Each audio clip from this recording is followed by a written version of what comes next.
and I will kick us off. Everybody, thanks for being here today. I'm really excited to get into some financial stuff that we're going to talk about as a whole. But before we do that, I wanted to take a quick second to remind everybody kind of the purpose of this program and what we're here to do. I work for a company called Generator. Generator is an equity-based accelerator program that we run. We're based out of Madison, Wisconsin, but kind of our second home base is here in Indiana. We have realized throughout the pandemic that, high growth venture backable startups have a great level of support as a whole, but not nearly as great as what our small business community has. And so we've partnered with the ISBDC to come together to run this series of webinars. And so we're so excited that everybody's here, but also want to make a plug that our small business resiliency and recovery webinar series is open to anybody that could benefit from it. This does not have to be genuine small business owners. This can be folks who are looking to maybe get their feet wet in entrepreneurism or anything like that. So we'd encourage, if you enjoy the content that you see today, for one, the recordings will be out, so share them with people. But for two, we'll have another one here in a month, and we would encourage you and anybody else that could benefit to come. We're really fortunate today to have some experts to talk a little bit about financial best practices for business, and also to kind of dive in the later half of the program into some resources for small business to be more resilient, to get some assistance as a whole. And we'll get to all of that. We've got 4 great speakers today that I'm really excited about. But the first of those great speakers comes from mAccounting. Nicole Wallace is going to lead us through some business best practices on the financial side. And so I'm going to, just so everybody knows, I'll be manning the chat section. So if there are questions, feel free to use the chat section, but I'm also going to make everybody have the ability to talk. So at any point, if there's a pause that you want to ask a question, Nicole will give those kind of signals on her end when she's up for it. And if I see a chat come through that isn't a question that's been asked, I will also moderate that. So we want to make sure that we answer your questions and dive into the details of what you're going through if we can. And with that, I will turn it over to Nicole to take it from there. Hello, everyone. Again, I'm Nicole Wallace, and I'll do a quick intro here, but I do want to share, I have a slide deck I'd like to share. So let me see, I guess I was anticipating that it wouldn't work, but it did. So we're good on, you can see my screen? Jeff, Sure can you give a thumbs up? Good. Got it. Great. So I'd like to walk through financial best practices, and I'm Nicole Wallace, and I'm a, I'm gonna just make sure I can advance this 1 second. There we go. I'm Nicole Wallace, and I am the VP of Services for Indianapolis, which is a large outsourced accounting firm. We have employees really all over the world. We serve small businesses all over the U.S. And my background, I have 13 years of outsourced accounting, and I have 15 years in technology. I was fortunate enough, I'm based in Indianapolis, and I was fortunate enough to be a part of a team that was going public with a company called Software Artistry, later worked for IBM, joined another startup called Escient Technologies, which was acquired by a Japanese-based company called D&M Holdings. And it basically laid a lot of groundwork for me to get small business experience and more global big company experience. And I've been able to leverage both of those in my outsourced accounting work.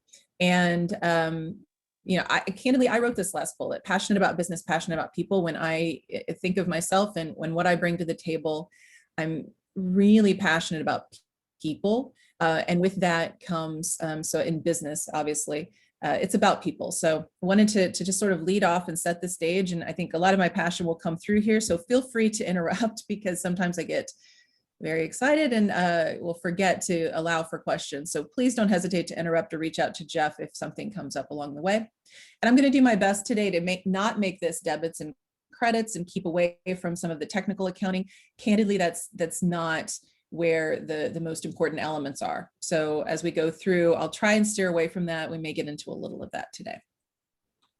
So our agenda, I want to talk a little bit about small business, and I want to talk about some of the things that Chris Smith is on the call with me here, and we're partnered in identifying small businesses and helping them get their accounting needs met. And that really is, as I mentioned a minute ago, that's not about the debits and credits. It's about helping them make better decisions. I use the words all the time, actionable data. I want data that people can use to make better decisions about their business. If I'm just handing them a flat set of financials and they're not looking, or I'm giving them information they're not using, it's really not important. But candidly, old school saying, what gets measured gets managed. Those that really manage those their numbers and know their numbers are almost always the more successful and almost always the most prepared. And certainly in the last year, if it's taught us nothing, it's that being as prepared as possible certainly serves all business owners.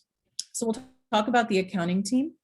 We'll talk about foundational accounting, financial reporting and projecting, cash flow management, which is generally something that is front of mind for our clients, key service relationships, which are invaluable, and connecting accounting and decision making. So what are those sort of best practices and how do we use this data? So we'll start with the accounting team. And again, some of this is probably really business 101, but I think it's worth revisiting that when you're managing your accounting, it's important that none of these areas are neglected. And we're going to dive into some of them a little bit more deeply here in a bit, but we have your accounts payable, just paying your bills, managing your expenses. So what's on your credit card? Are you segregating your personal and professional expenses? And are you managing, there are entire entities, particularly here in the Indianapolis area, that have been very successful in helping companies manage their subscriptions, where you don't realize that every other developer has bought a subscription to the same package, and you're not being efficient, not being smart in managing those subscriptions. Payroll processing, sales workflow, which we could spend the entire time on, candidly, but knowing how the sales, the contracts, the collections, the billing, the revenue recognition, how the whole sales workflow is structured.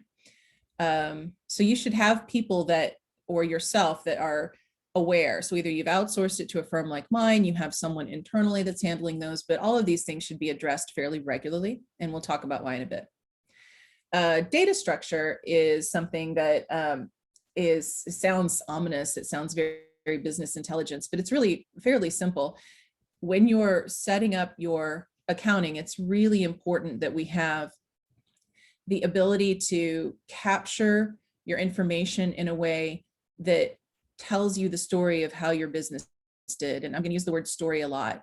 Again, I understand there's a lot of nuances and a lot of transactional data going on, but the data in aggregate should be telling us a story. So meaning if you are selling both a subscription and a piece of hardware, if you lump all of that together and I look at your financials, your data is not structured right. I'm seeing revenue and it just says revenue was up. So your question to someone like me would be, why did my revenue go up this month? And I wouldn't be able to give you the answer without digging, as opposed to any third party, like some of the banking relationships and others that you have, and some of the people that are going to be on this call later.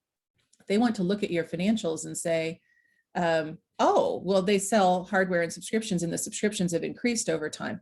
It's a very quick story, but it level sets what you're living every day for someone on the outside. And hopefully it allows you to make good decisions going forward to increase your marketing spend to drive up subscriptions, or increase your marketing to get more people into your retail facility, or whatever the elements are that are tied to that growth. You're able to at least see it, recognize it, and hopefully back into better behaviors that can continue that trend. So we'll talk, and again, we'll talk more about all of these, but financial reporting and review, pretty standard, looking at your financials, but most importantly, understanding how to read a set of financials without having to be a CPA. So we'll talk about that. We'll talk about, but you should have people that are structuring these things on the front end or maintaining these things for you. So again, within the accounting team, you want someone that's looking at your financials, ideally the owner. budgeting, so very straightforward, and then cash flow management, which is somewhat of an entity unto itself. All of these things happen in your financial statements are most often what we call accrual based, which means they're GAAP compliant, which means they meet the standards that would allow someone to read them and not just see that what you collected that month, but what you earned, and not just what you spent that month, but what you incurred. So in other words, if you look at a set of financials and you see rent expense every month, that means you had a facility and you incurred rent expense every month.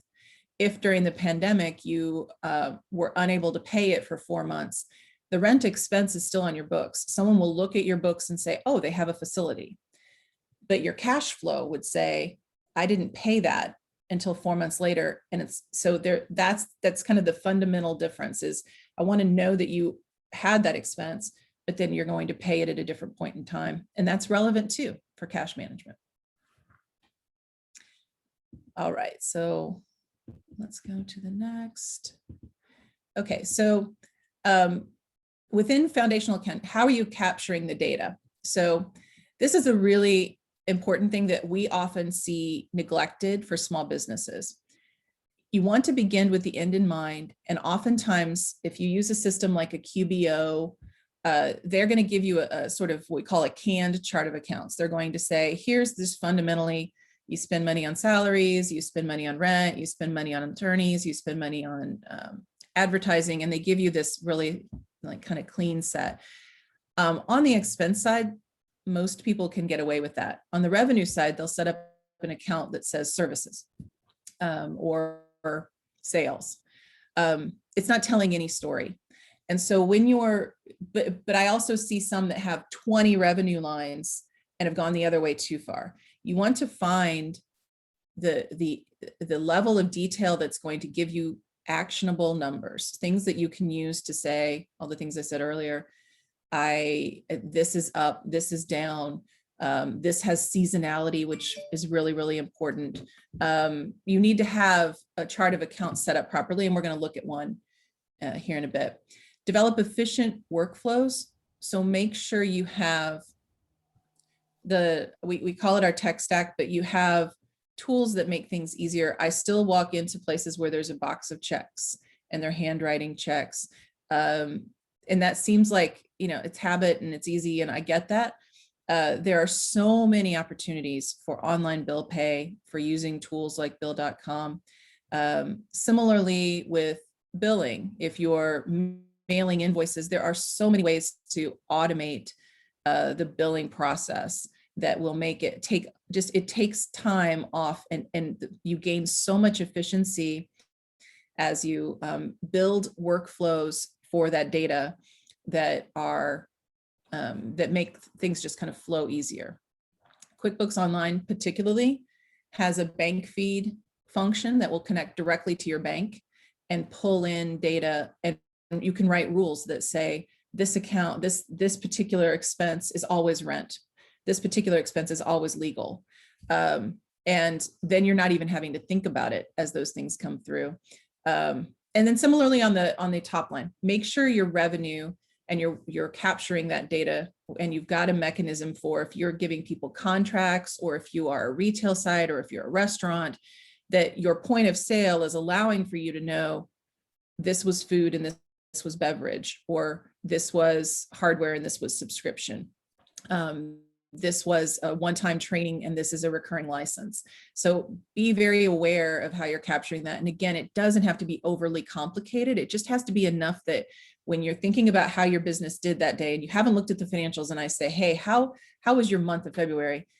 You've been in it. You've been living it as a business owner, as a COO, as a salesperson. You've been living it. And then you should be able to say, well, I think we had a good month, but I know I saw some bills come through and expenses might be up. The data should be able to support that and tell you that story and be consistent. So if you change your mind every couple of months and say, I'd rather capture it this way or this way, you lose trends, and trends are incredibly powerful in projecting your data. Okay. And I was thinking, as we were preparing for this, what kind of questions do I ask? So as I keep saying the story, as I'm trying to kind of help someone set up their system to basically have things in place that are going to help them make good decisions and again, adapt quickly. There's so much I need to understand about how their business works and sort of challenge in terms of their assumptions. So product market fit is, obviously it's not my job particularly, or necessarily even my strength to say, yeah, that's a great product market fit, unless it's a consumer-based product that I'd use. I'm often reliant upon them to say, this is what we've learned from our customer base, or this is what we've learned in the market, or this is what my experience has taught me. But I'm there to challenge that, because ultimately we're going to be, you should be projecting your revenue, and we should be able to say that, that makes sense, or be ready to say, this product has other, I think I am going to put that in here, this product has other uses, or, the market's really pulling us toward the subscription and away from the hardware, or a freemium model, or a pilot program, or, all of those things that go with launching a new product or opening a new business. Make sure we're ready to adapt. And then know your ideal customer within that product market fit. What does that ideal customer look like? And there should be a lot of discussion around how to set up that sales workflow, and the pre-sales, the actual sale itself, and marketing efforts around that ideal customer. Again, testing your pricing. So are you looking at your pricing, and are you challenging yourself on the pricing? Is your contract structured, or are your processes structured to optimize the value that you're providing? It's just a good, sometimes these things become sort of set it and forget it, and you get into the rhythm of dealing with every fire that comes up on a day-to-day. And financial best practices would say these things should be dusted off and revisited fairly frequently. And again, if you've got the right financial reporting style and cadence and review process, and you're measuring those numbers, those facilitate those questions, those facilitate those discussions, and that kind of dusting off of, are we still meeting the needs of our customers? And is this really our ideal customer? And those kinds of questions. Something else that we often, Chris probably digs into this as much as I do on the front end, is the operational structure, and really looking at, and because within the operational structure, inefficiencies lead to more expense. And so we're looking for, are we doing things in the most efficient way? Again, going back to those 3 bullets with the be consistent, et cetera. We want to have the most efficient systems so that we're not spending a lot of time on things that should just take minutes. And again, there's so many hidden costs, and there's opportunity costs associated with that time. And I'm sure for those of you that are small business, medium-sized business owners, or scale-up owners, time is everything. So we really we need the data, but we want to make sure it's efficiently gathered. And that's not just coding into your accounting system. That can be your contract and how the contract comes through. I have very, very successful clients where I'm still trying to get them to better communicate all the nuances of each contract. So they aren't preparing a contract, legal's not reading a contract, and then my team is trying to evaluate and figure out what to do with it, contract by contract. And so we're just always challenging, how can we don't want to do anything that sacrifices revenue, but we also need to make sure we're not creating unintended costs to get to that revenue. Right people, right seats. This is a EOS term. My company is a big fan of the entrepreneurial operating system. So, but regardless of what terminology you use, it is, do you have the right resources doing the right things? And are you, again, not just set it and forget it, dust it off and say, is this still the best use of this person's time? Or did this person just, because we were so small, inherit AR or inherit HR, and now it's been 2 years and they're still figuring out HR? Do we have the right people in the right seats? And culture is something that I feel very strongly about, and I'm very proud of ours and very protective of ours. It's something that's really hard to make a focus early on.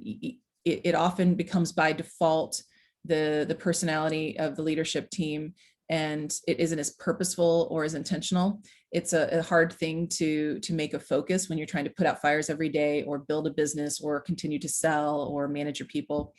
It's very important, and it should be a focus that is present in all decision making. And what I do get clients that hit that scale up point where they're ready to start adding potentially cohorts of salespeople or cohorts of customer success people, or 4 new people, or open a new facility. And what happens is that they aren't ready to integrate and forget how much work goes into recruiting and onboarding new employees, and how destructive that can be if not done well. So that's another focus. Again, there's so many other questions that we ask, but these were the things that came to mind. And as you're building or as you're considering your financial results, these are things that should always be front of mind. So with that in mind, I mentioned earlier the chart of accounts. I really like having a chart of accounts that is sort of just the right size, if that makes sense. I don't like to see office supplies broken into 12 accounts. I've had that happen.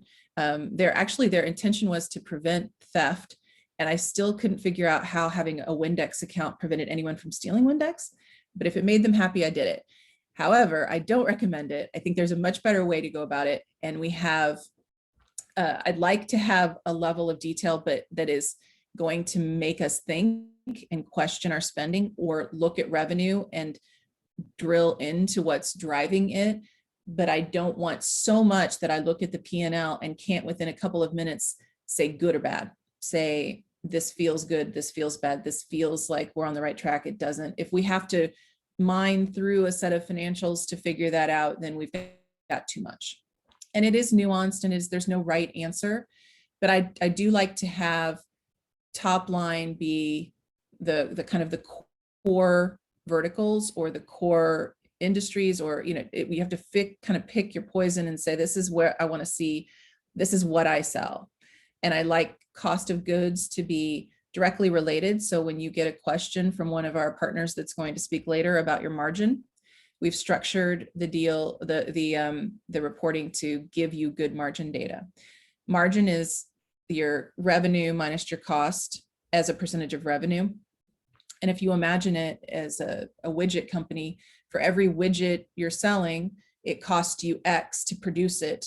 And that number is really inherently your scale. It's where you're going to scale your business. So if that number can stay flat and we can increase volume, or we can add efficiency or increase pricing, that margin is going to reflect that. And it's in some industries, it's really kind of the most critical number. In other industries, it's less critical. In a lot of my SaaS companies, margin is obviously important, but it is not as critical as it might be in a manufacturing company. But we have to know our gross margin. We need our operating expenses, and we capture that by function and department. And I say that because benchmarking can become very important. So if you capture your operating expenses by function, meaning how much did you spend on salaries? How much did you spend on legal? How much did you spend on rent and facilities? Those are the functional things you spend your money on, and those are important to know. But it's also important to know in total how much you spent on marketing, your people, your trade shows, your advertising. How much did you spend on sales, your commissions, your sales travel? Those tend to be, those are the departments. So within that, you're capturing functional, but within the department, but you still have the ability to say, my marketing spend was up. And again, we'll talk about this in a sec, that needs to correlate to some return. So that's why you need those things segregated. Again, and I'm more than happy to talk to anyone offline about chart of account setup. And there's so much more we could do here with limited time. I just wanted to make sure we're thinking about that structurally. All right, so we'll do a quick pass on this one. I don't want to hammer it, but there's a tech ecosystem out there. And candidly, I pull it up every once in a while because it's constantly changing, and it's almost impossible to get all the logos on one page anymore. There's so much out there. so many cloud-based tools, and I would just encourage exploring those and exploiting those to make your life easier. If it's as simple as online banking or the bank feed functionality in QBO, talk to people that have used it, do Google, watch YouTube videos, whatever it takes to just make this setup as efficient as possible, so that you're getting to the data more quickly, and you're not spending all of your time just trying to manage your finances. No one enjoys that. It's not the fun part. It's certainly necessary that we have everything done correctly, but it can be done very efficiently. And these are just some examples. There probably are 50 different categories we could have pulled from, because there's so many opportunities for having, let me think of some examples. Like we have inventory, time tracking, business intelligence. There was a banking, and there's specific to industry, lots of different nuances. There's retail-based systems. There's lots of things you can do within point of sale. These were the big ones that stood out to me. The accounting system being critical. That's your one source of truth. Payroll, where if you are doing your own payroll, it's become so inexpensive. Go get someone else to do your payroll. Take that noise off your plate. Use one of these PEOs. Use a simple system like Gusto. Bill payment is Bill.com, your banking software. Bill.com candidly has become the predominant player in that space. I would say they're best in class, and I think really own that market, but there are lots of other opportunities coming along, including QBO, that is adding functionality there. QuickBooks Online, I should say that clearly. QuickBooks Online is QBO. Expense management is for your credit card transactions. And again, there are all kinds of other elements that would be more specific to individual businesses. Okay, so financial statements, having everything now we've talked about. We've identified our revenue. We've identified our revenue drivers. We know how we want to capture it. We want to look at our expenses by category, but we also want to be able to run it by function. At the end of the month, efficient systems have created a good workflow that generates for us a set of financial statements. And this is the income statement, where we can look at our performance for the month. First and foremost, financial statements should always tell a story. When I meet with any of my clients and present financial statements in a format similar to this is an old version I pulled up because I liked the format. Apologies for the 2017, but it's an example to show you. This is, an idea of what I might present. And then there are other layers I didn't include in this presentation where we dig into each one of these elements you see. But it's important that it's telling a story. And I would also strongly encourage that you look at it as a package. If you're looking at any one financial statement without the others, then you're missing something always. And I think we'll hear that again from Lindsay and others, that it's important that you look at your balance sheet. If you were to look at this income statement, and I've had this happen, and say, oh, my cash is down $65,000, and you have a large loan payment you're financing on your balance sheet, your cash isn't down $65,000. Your cash is down depending on when your revenue was collected, when you paid your bills, and don't forget loan payments and other things. So this is meant to be, cash is really meant to be sort of separated from this conversation. And this is meant to be, how is my business performing, against operationally, against how I budgeted, and B, against my expectations, knowing what I know in this month. Because if this is toward the end of the year, this budget may be very stale. So we're looking at these to say, what's the story? So when I walk in with one of my clients, I always have the 2 or 3 things. Sometimes it's a little more, usually it's 2 or 3 elements that are driving the budget variances. So I'm able to say, revenue was up, that contract we talked about came through. As an example, and in this case, that's a bad example, or that contract didn't come through. The cost of sales are up because that hire got accelerated, if you'll recall, or that decrease from the vendor in your cost didn't come through. You incurred an extra fee here. I want to be able to tell that quick story. Your operating expenses are under you delayed that hire in G&A, and it made our month. But I want to be able to speak to the day-to-day things happening in a business. And that's how we should be looking at this, is how did I do? And then use this to be able to then project, or to be able to validate what you're telling your lenders or what you're telling your investors, so they understand not only do you know your business and you're managing your business, but you also are using this information to say, okay, revenue's down a little bit, I'm going to adjust my projections. I don't think February is going to be the recovery I was hoping for, or whatever it might be. So financial best practices, know your financials. You've laid all the groundwork yourself. You've used someone like me. You've got someone in-house that's making sure that efficiently everything's coming together. But use these financials. This is where this is the key component. What can we do with these financials to make good decisions? Look at trends. If the budget's not created, oftentimes I have a lot of clients that say, budgets aren't really what I need. I like to have a short-term projection of where my cash would be, but I'm more concerned. I know the seasonality of my business. I've been doing this retail business for 10 years. I just need to make sure I'm prepared for seasonality. Chris and I've worked with landscaping companies, pool companies, clearly huge amount of seasonality. So we know every fall we're at the mercy of the cash we brought in and saved and kind of hunkered down for the winter. And then B, we're at the mercy, and this year has been especially entertaining here in Indiana, on the weather in the spring. So with that in mind, we need to make sure that they're as prepared as possible to manage through that seasonality. Others like this account, for example, would have been on a more linear or a growth trajectory, because they are ramping up and it's subscription based and it's recurring month over month. But know your financials, and then be ready to adapt. Be ready for pricing changes, or to make pricing changes, to look at your sales techniques, your ROI on your marketing, your spending, your hiring. These are candidly the things that are probably pricing, not as much, but the other four in every financial review we do. Are the sales guys hitting their quota?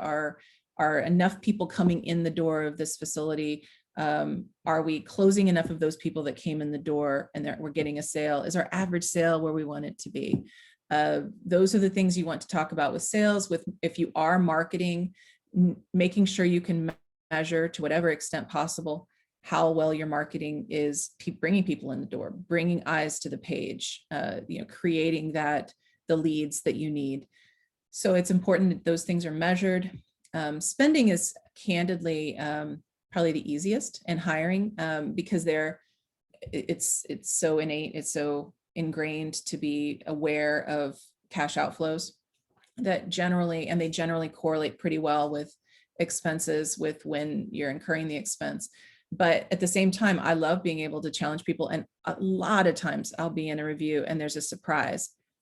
Why are my office supplies up? And you go in and realize, oh, you bought that computer, or you don't realize until this, you don't realize how many things are going on, and you can't adapt quickly.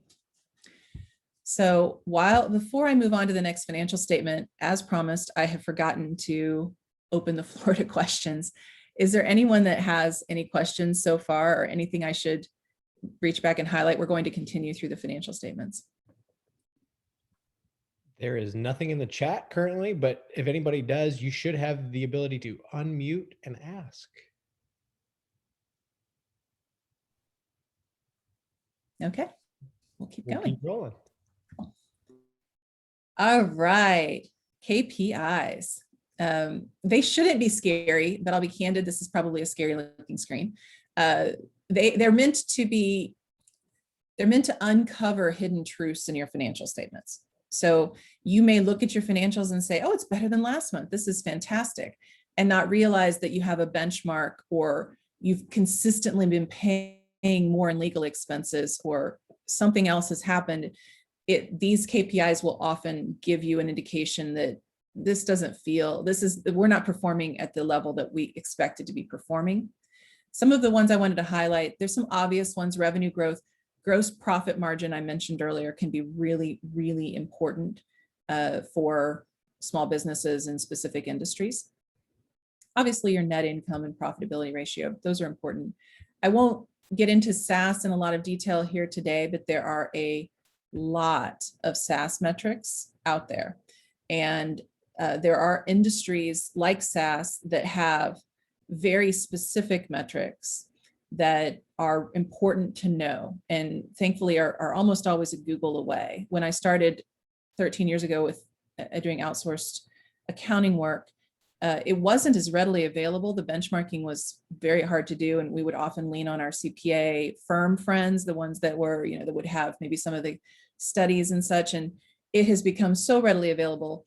It's almost too saturated in that you can find someone with an opinion on virtually anything. If I've looked up for my restaurants, what percentage of my business, what should be my average beverage versus food? What should my margin be on beverage? And those kinds of things. When you look those things up, that you'll find that you need to read several and sort of find that middle ground, or find industry experts that others support and use their information. It's all relative.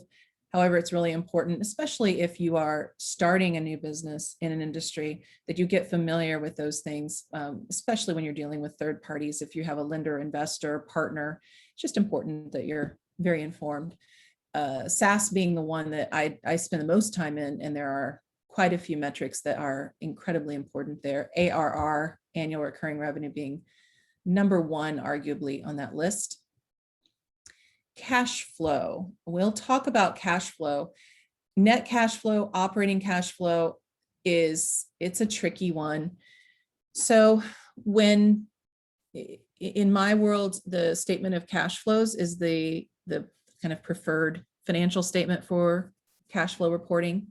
It often is not as intuitive, or is not telling the story the way a business owner would think of it. So we've adapted, I've adapted a few things in my world.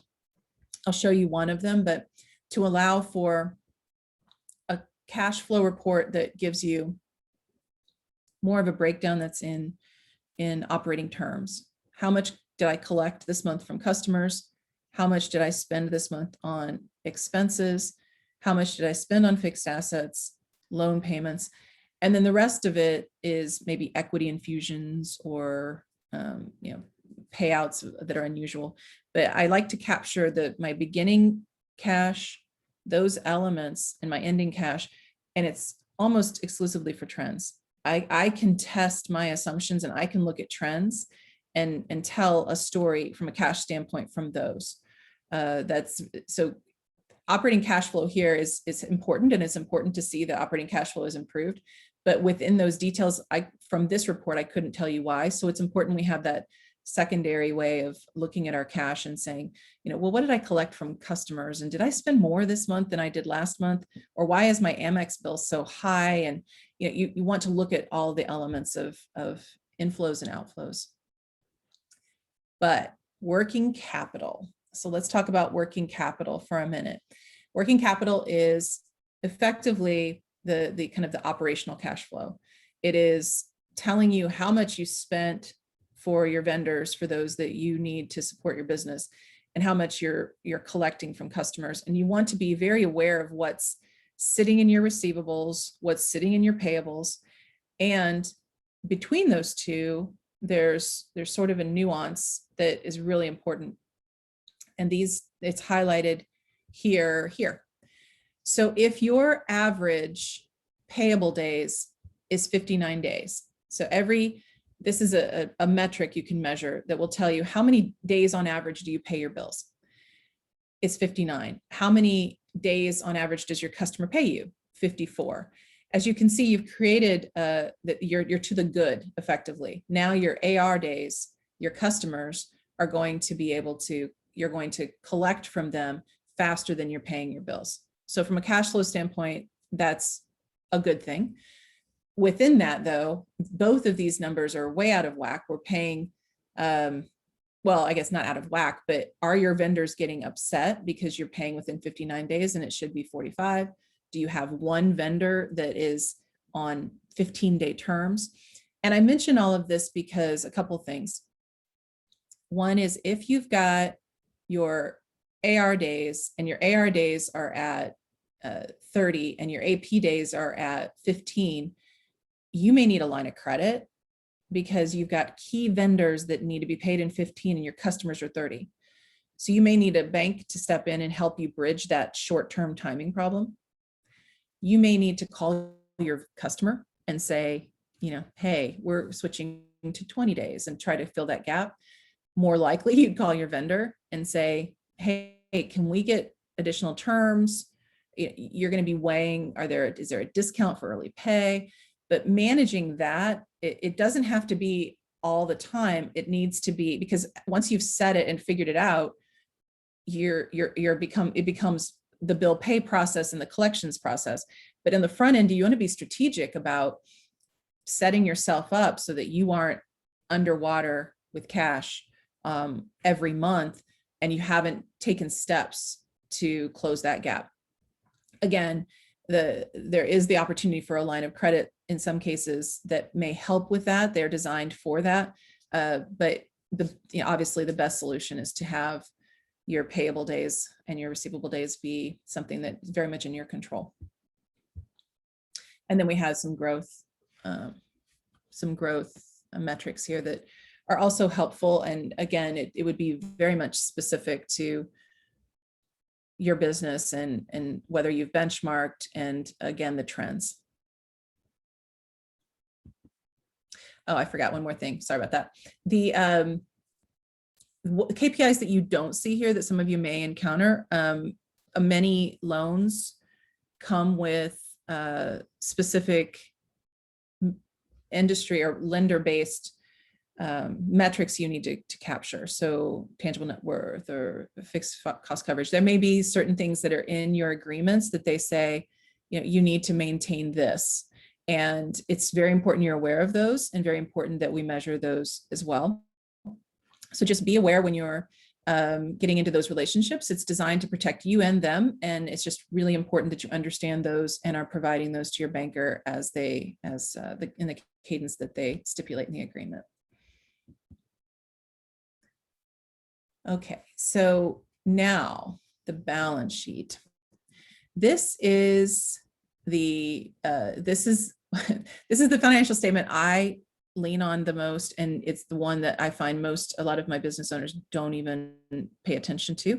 And I say I lean on it the most because our philosophy is that if this is correct, if I've identified and properly valued all your assets and liabilities, then the income statement we just looked at is in total correct. In specifics and categories, we may need to recategorize some things, but we've captured everything, with cash being sort of the ultimate control. So on a monthly basis, part of what I do is go in and literally reconcile every one of these accounts. Often it doesn't take very long, but I'll make sure cash ties to the bank. Your receivables are tying to the AR aging and what we're expecting. I'll look at any other current assets if you have a deposit on your building or if there's some other small investment.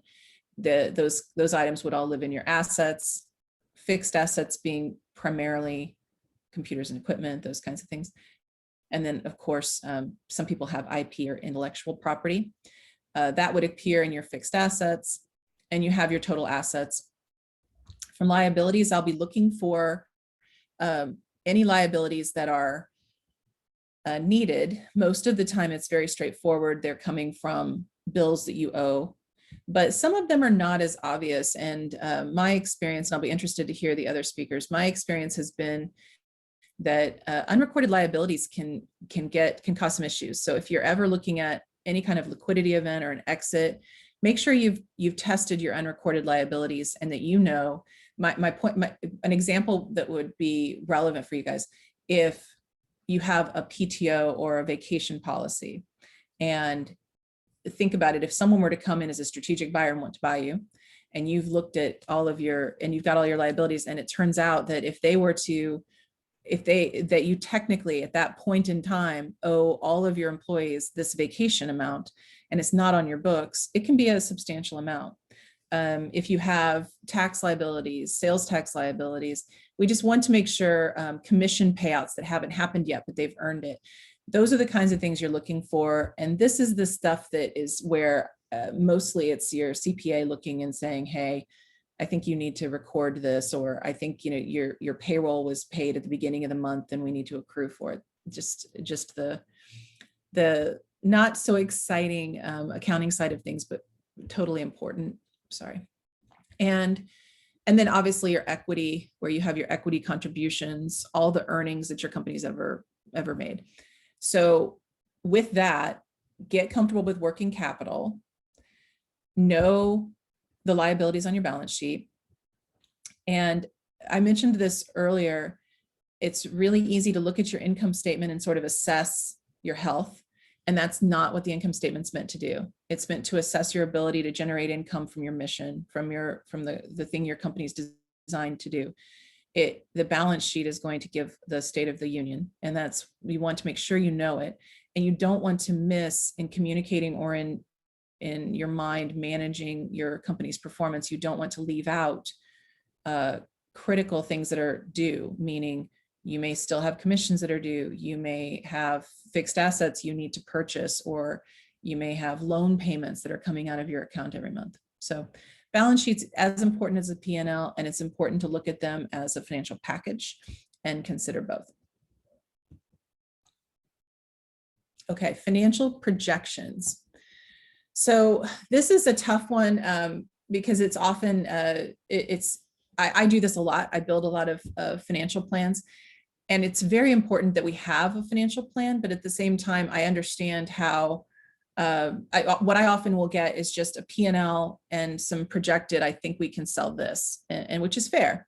And it's incredibly helpful for me.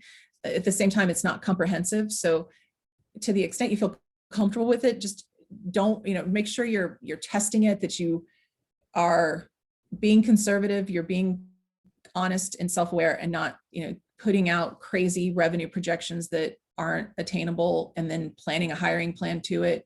It's fun to run scenarios like that, but when you're projecting, I like to find, some people have a conservative, moderate, and aggressive plan. I just like to know that thought has been put into what could happen over the next 90 days, 100 days. I met with a client yesterday where we meet almost every 2 weeks right now because we're coming out of COVID. There's some momentum coming up in the industry. We really don't know what that momentum is going to be. So we have a model in place, a financial model. And I'm turning the dials and saying, okay, what if we close that contract? What if our sales increase by this? What if restaurants reopen? What if?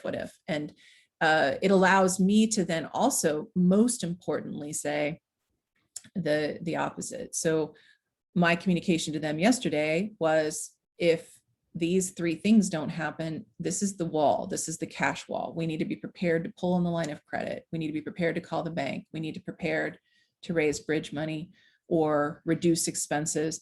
So well in advance, we have plans A, B, C, and D. Plan A always being to sell our way out of it, and plans B, C, D, and E. So we're always ready to adapt as well as we can. And having those plans in place ahead of COVID became just an absolute godsend. We were able to lean on those all across our client base and say, okay, throw everything out now. We're starting over. We have this plan, but let's wipe out revenue. When do we hit a wall? What is the impact of PPP coming in? Should I take advantage of these other opportunities? Are there other uses of my revenue? So many questions that came out because we had this comprehensive view of their financial statements, and we could immediately worst case scenario and start to make tough decisions very quickly. Have a financial plan. Use historical trends, seasonality, and I love conservative assumptions. It's not to say that you don't put a really cool, aggressive scale up plan somewhere in a drawer that you can pull out and say, this is what I want. I want to visualize this. I want to make this happen. I want to execute to this, but be prepared to defend using history as opposed to using plans. And unless there's really compelling market evidence and trends that would support that level of growth.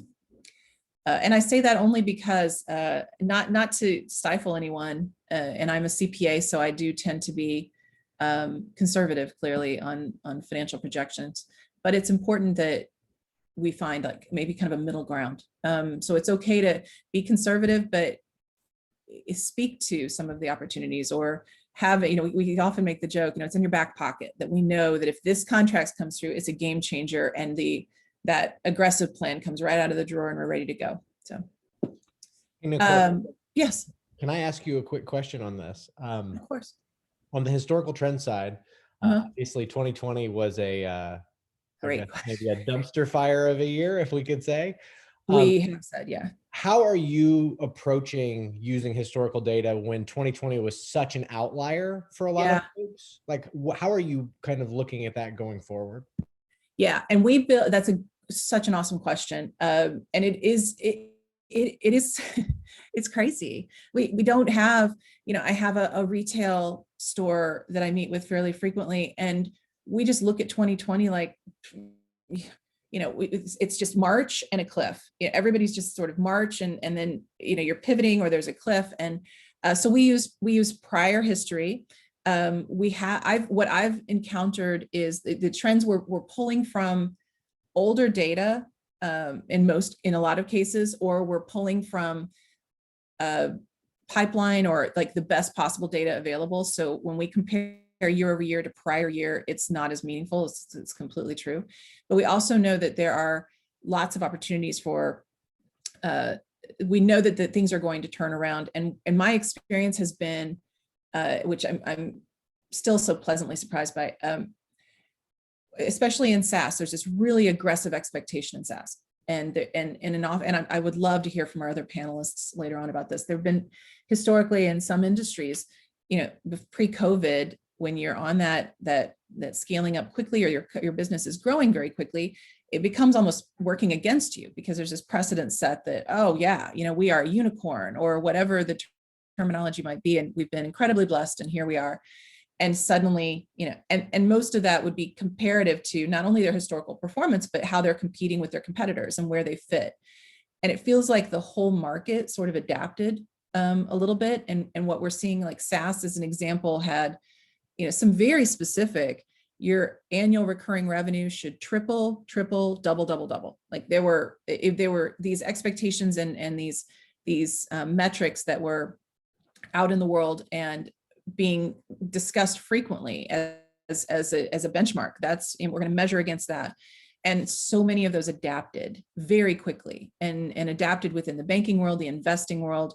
Certainly, we have a long way to go. But my experience has been that there's been a nice leveling, sort of a common sense. I'm not hearing people say, why did your AR not triple during COVID? So using historical trends, like going back into prior years, if that's available, and then knowing that we had either a flat or downturn in 2020, and then you're kind of picking back up with that trajectory, those trends can still be valuable.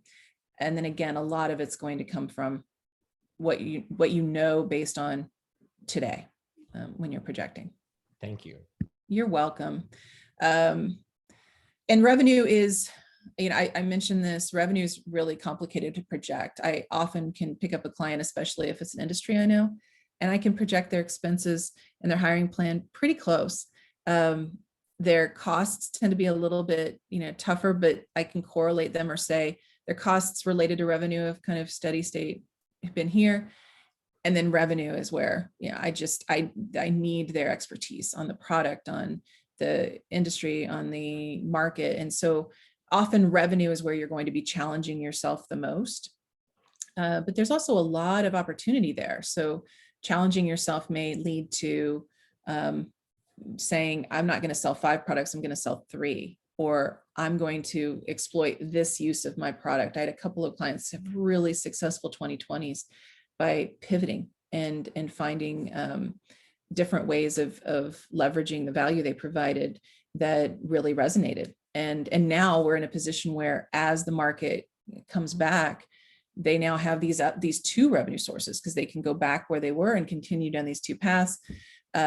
Obviously, that's not the norm, but there often are a lot of opportunities there that can be exploited. I mentioned the cost, identifying costs needed to create and support revenue. Build a hiring strategy, but don't go out and hire to it. In other words, build a hiring strategy. And some of my clients will use cash burn to manage their their hiring strategy. So what that does, and there's a rule of 40. There's some cool metrics out there you can use to say, this is probably the simplest, is the cash burn, to say, and my hands are doing the spreadsheet I'm picturing in my mind. So I'm sorry about all the hand motions. That's just how my brain works. But if you take the hiring strategy and say, I think I'm going to need 4 salespeople, a marketing person, an HR person, and I staggered them out throughout the year. But I want my cash burn to remain at 100,000 a month. Then you've basically restricted your spending to your revenue. You've restricted your spending to when you start achieving that revenue growth that you were anticipating. And if that revenue growth isn't being realized, your hiring plan or your spending starts to be adjusted. Now, here's the chicken and the egg. What if those salespeople are driving revenue?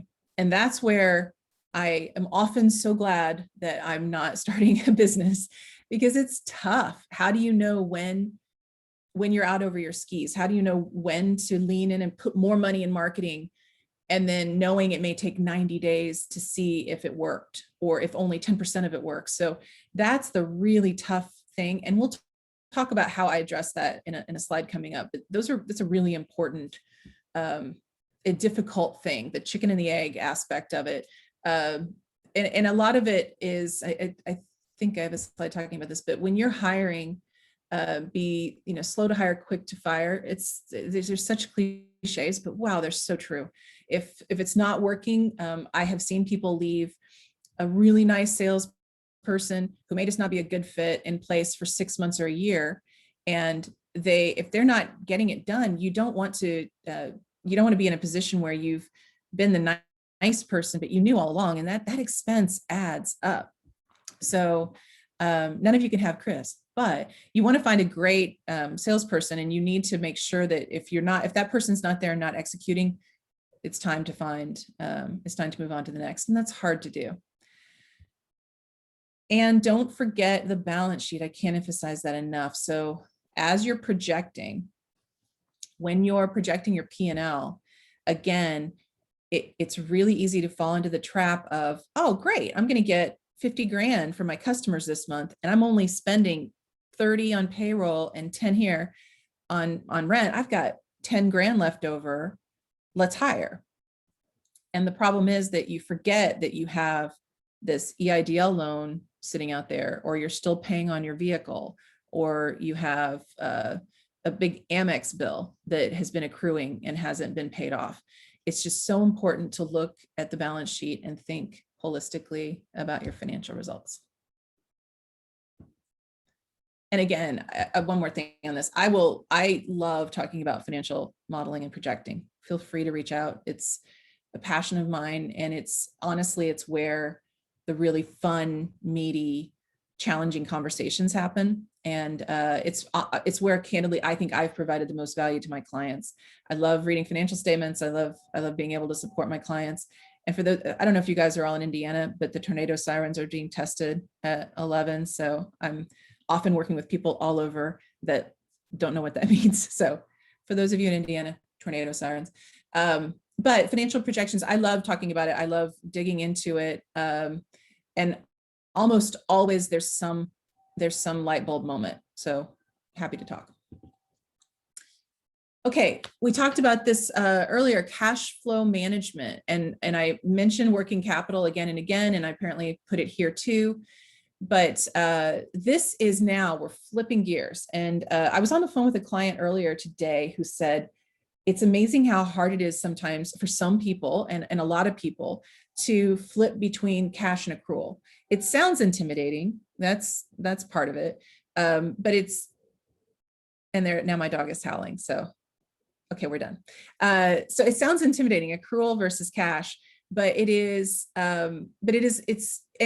doesn't have to be. It's almost a paradigm. It's like riding a bike. Like once it flips and you get it, it's there. And maybe all of you get it. But they are different, but they're connected. So I used the example earlier of your rent expense is 10K a month, 10K a month, 10K a month. Your cash out might have a big rent payment out here for 60 grand because you didn't pay it for 6 months. So both are correct, but the 60K is sitting on your balance sheet because you owe it to someone. you would not, from your P&L, it looks like you paid it every month, and that's not the case. It's accrual based. So it's really important to look at both. And I do have clients that we very successfully manage their operations from this. Not to say we don't look at their financials, we do, we model, but we can meet weekly and keep very connected to what's going on day to day just by managing this, just by managing, all right, who do we owe? Who's coming in next? Did we add someone to payroll? And the idea of it, and this is just one example, but it's very simple. It looks maybe more complicated than it is, but if I started, I keep pointing at it, sorry. If I started the month with 20,000 and I collected 10 and I spent, my vehicle loan came due, this is weekly incidentally, my vehicle loan came due, my credit card came due, very tactical, but it's going to tell me that if I don't collect next week before the 18th, that whatever amount, I'm not going to be able to make my payroll. So now we're in the nitty gritty. We're not talking about what's next. What is our pipeline? How can we sell more? What's our marketing strategy? We're talking about, can I make the next payroll? Or do I need to pull in the line of credit? Or do I need to delay the Amex payment? The kind of day-to-day nitty gritty stuff that a small business is often encountering. And this is meant to manage that. And it will bring to light those differences in working capital. So if your AP days are 30 and your AR days are 45, you've got 15 days where you've got to pay your bills. And believe me, payroll is not something you can delay. And you've got your collections to focus on in the interim. So cash flow management, however you do it, having something along these lines that just very simply says, here's what I know is going to go out. Here's what I know is what I think is going to come in, what I think, not know. And what if everybody pays me a week late? What if I don't pay my Amex until then? This is where you're making those day-to-day working capital decisions very tactically, but it's powerful because it helps you avoid those things that don't come out in the financial statements. By the time I prepare the financial statements and walk through them, the month is closed, the damage is effectively done. It's not that it isn't really meaningful data, but I need to be able to say in the interim weeks, because at the end of the month, I may have plenty of cash, but what if at the end of the month, I may have plenty of cash, but in the interim periods, if all my collections come in the last week and I have to do 2 payrolls, nobody cares that I had tons of money at the end. I wasn't able to meet my obligations throughout the month. So that's the really, like I said, nitty gritty, tactical, day-to-day cash flow management. But there are tools like this that will allow you, and there are funny enough, I led off with cloud-based tools, and I've shown you a lot of Excel and Fathom, which is another great reporting product. I like Excel, it's for cash flow management because I can manipulate it so easily. When I have these meetings with clients, I'm literally putting in, okay, what if we pay the credit card on the 15th and I'm moving stuff, and these things are very dynamic, but there are fantastic cloud-based tools. So I don't want to take away from that. And I'm, again, happy to discuss offline. Line of credit. And again, I don't want to take away from the other presenters, but if they get into this, but a line of credit is a very powerful thing, and it's a very easy thing to abuse. It's meant to be, it has an intended purpose, and it can vary. It can be equipment based, it can have other uses, but in my world, often it's managing that working capital piece, but you don't want to treat it as term debt. You don't want to say, well, that's okay because I have $100,000. I didn't include it here, but down here on the same sheet, we have all of our debt balances, and I have 100K available on the line. That's fine, but it needs to be 100K came in and then 100K goes back out, because it's meant to bridge the gap. It's not meant to be term debt and that you can sit on 100K. Now it happens, and certainly in COVID it happens, but you want to think of the line of credit that for whatever purpose you pulled the line of credit, try to maintain it under that purpose. And we'll talk about relationships here in a second. Here we go. That will kind of inform that a little bit. So key relationships, and I'll just start with banker. be candid, be open, make them your partner. If your only relationship is with the teller down the street, that's a mistake. You want a good banking relationship. You may have multiple banking relationships, and you want them to be your partner. They can help you and they can support you. But you don't want to be calling them the day you need money. You want to have already had the relationship, have them understand your business, know your story, know why you started the business, know your background, get a relationship so that if you do have a line of credit and during COVID you pulled it and it's just simply not ever going to be repaid in the manner it was intended, they can help you term it out, or they can help you think of different opportunities to get things on track. So keep that relationship with your banker open and honest, and use them and be ahead of it. So that plays into the line of credit conversation I was just having. Then tax advisor, boy, no one likes tax, and myself included, for the record. But taxes obviously are incredibly important, ever changing. Know your tax advisor and make sure you're using them much like your banker. Don't think of them as an afterthought or as something you have to do again when you need it. Think of them as something you maintain as a relationship. Not only can they, will that make their life easier when they're preparing returns and the necessary stuff, they can often give you great advice. And I think you're going to hear some today that, and this is certainly not my area of expertise, but they can give you some great advice, and there's lots of good opportunities for small businesses. So use your tax advisor. Lawyer, so make sure that you've got your contract in place correctly, and you have a great lawyer that again knows you. No one likes paying legal bills, I get that, or accounting bills, I get that, but it's important that you have one at least available that knows you and that's helped you on the front end and can help you and step in when issues arise. And then finally, I'm just such a big fan of using your network, building a network, maintaining a network. I rely on my strategic advisors all the time. I'm relying on all kinds of people and learning new things every single day. And it's again, I mentioned it, this is at the front, and it's my favorite thing. I love working with people and meeting new people and learning new things. And I get to work with so many smart people all the time. Use those people, get to know, have people that are, will speak truth to you, will be candid with you, will challenge you. But I've used the word strategic specifically. It's great if you have friends and family, and that's awesome support, especially as difficult as business ownership can be. But have strategic advisors, find people, and it doesn't have to be a formal board. Use GBeta, use our generator, use your, the networks that you're building to get good information that they can challenge you. They can tell you what they're hearing. They may be able to give you some insight from a competitive landscape perspective or the market, et cetera. Those people are invaluable and often will be the differentiator of all these advisors. They're the ones that may pull you out of the weeds and sort of force you to think big picture, because it's really easy to get caught up in the day-to-day. And particularly a lot of our clients are their sales and their founder are one and the same. So it's hard to pull yourself back, but have those strategic advisors, build that network. I know Jeff has lots and lots of insight there. Okay, so in summary, know your numbers, know the story. And again, if you don't understand how a PTO accrual works, it doesn't matter.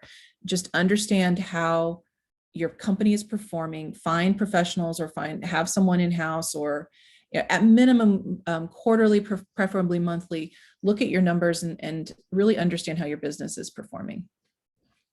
Project your performance, again, holistically. So think about your P&L, but also think about your balance sheet and your cash projections. And when I say holistically, those are the elements that are the most critical. So think about your company's performance and project it overall, not just how's your revenue and not just how is your income. Look for alternative revenue sources. This was a hot topic in March of last year, no surprise.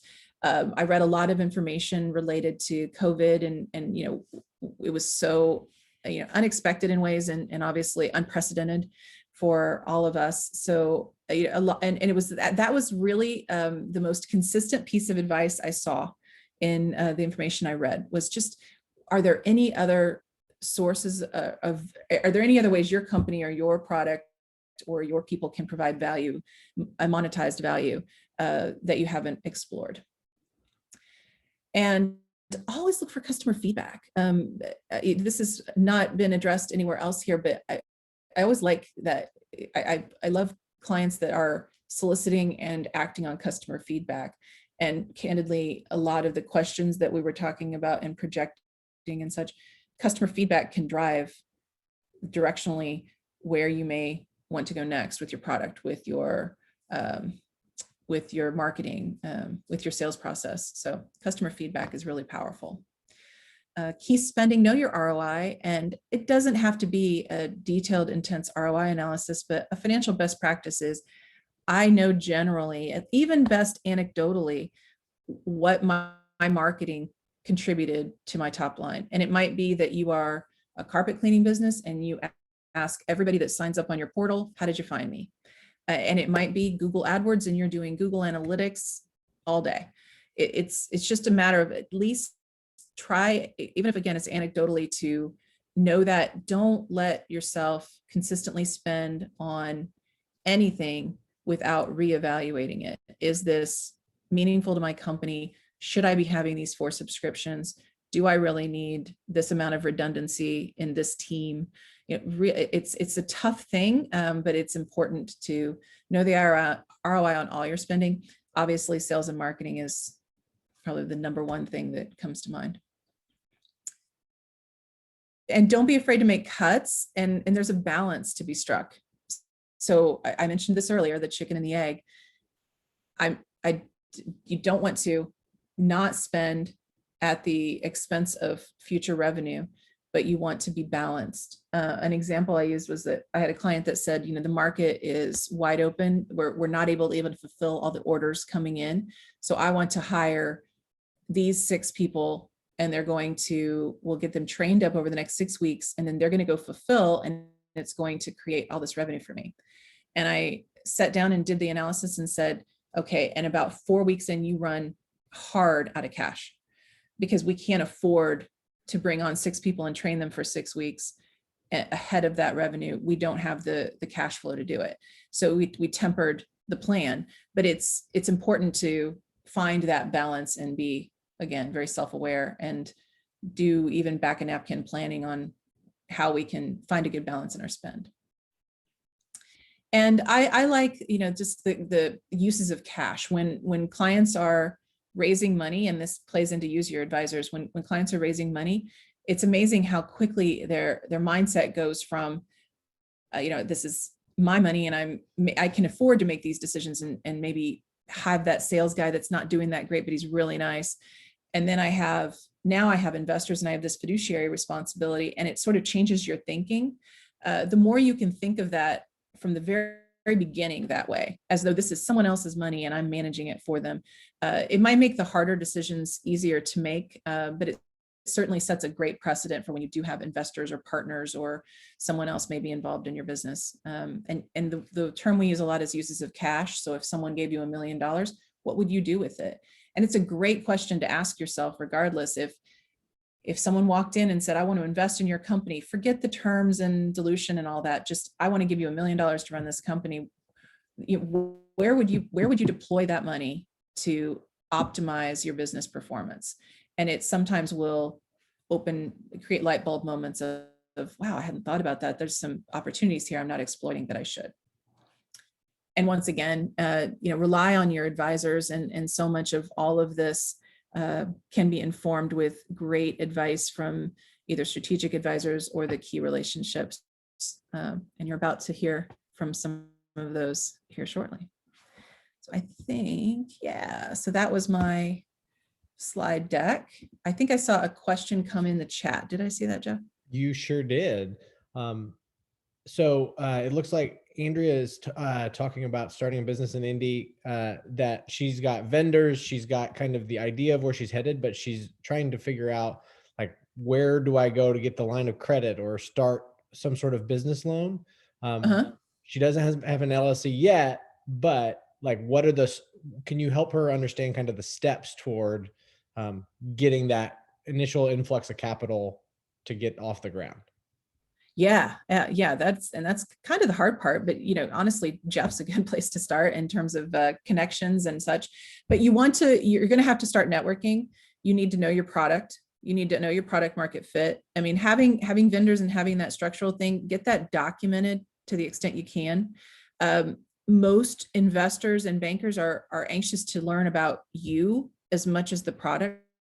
So whatever experience you have, you can draw from and articulate. It's sometimes it's uncomfortable. And I know, Jeff, I've seen your team do this where they really push because it's not necessarily something that entrepreneurs, they didn't get into business to sit and talk about themselves.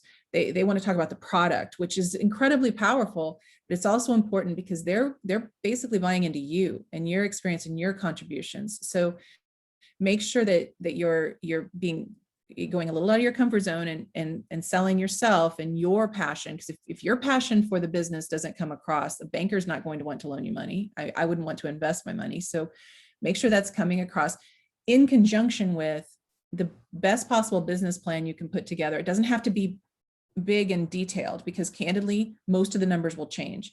It just needs to show kind of a comprehensive view of what you're envisioning it to be. What's your product? What are you thinking roughly pricing? What does the market look like? How are you going to fulfill, which you mentioned your vendors? What do you roughly think this needs to be? And then, by the way, the other panelists will probably have tremendous insight into that question. So hopefully they'll address it in theirs. But make sure you know all of those things. Be prepared to sell yourself and be prepared to sell your enthusiasm and excitement for it. And then get your network, build your network. And, Jeff's team will tell you that you're going to have more no's than yeses. You're going to get in front of bankers. You're going to get in front of investors. But with those no's, you should be asking for, who else do you know? Do you have any recommendations? Is there someone else that could help me? Use all of those relationships. They'll be able to lead you down the path to ultimately the yes that you're looking for. Andrea, did you have any follow-ups? You're more than welcome to unmute yourself if you do.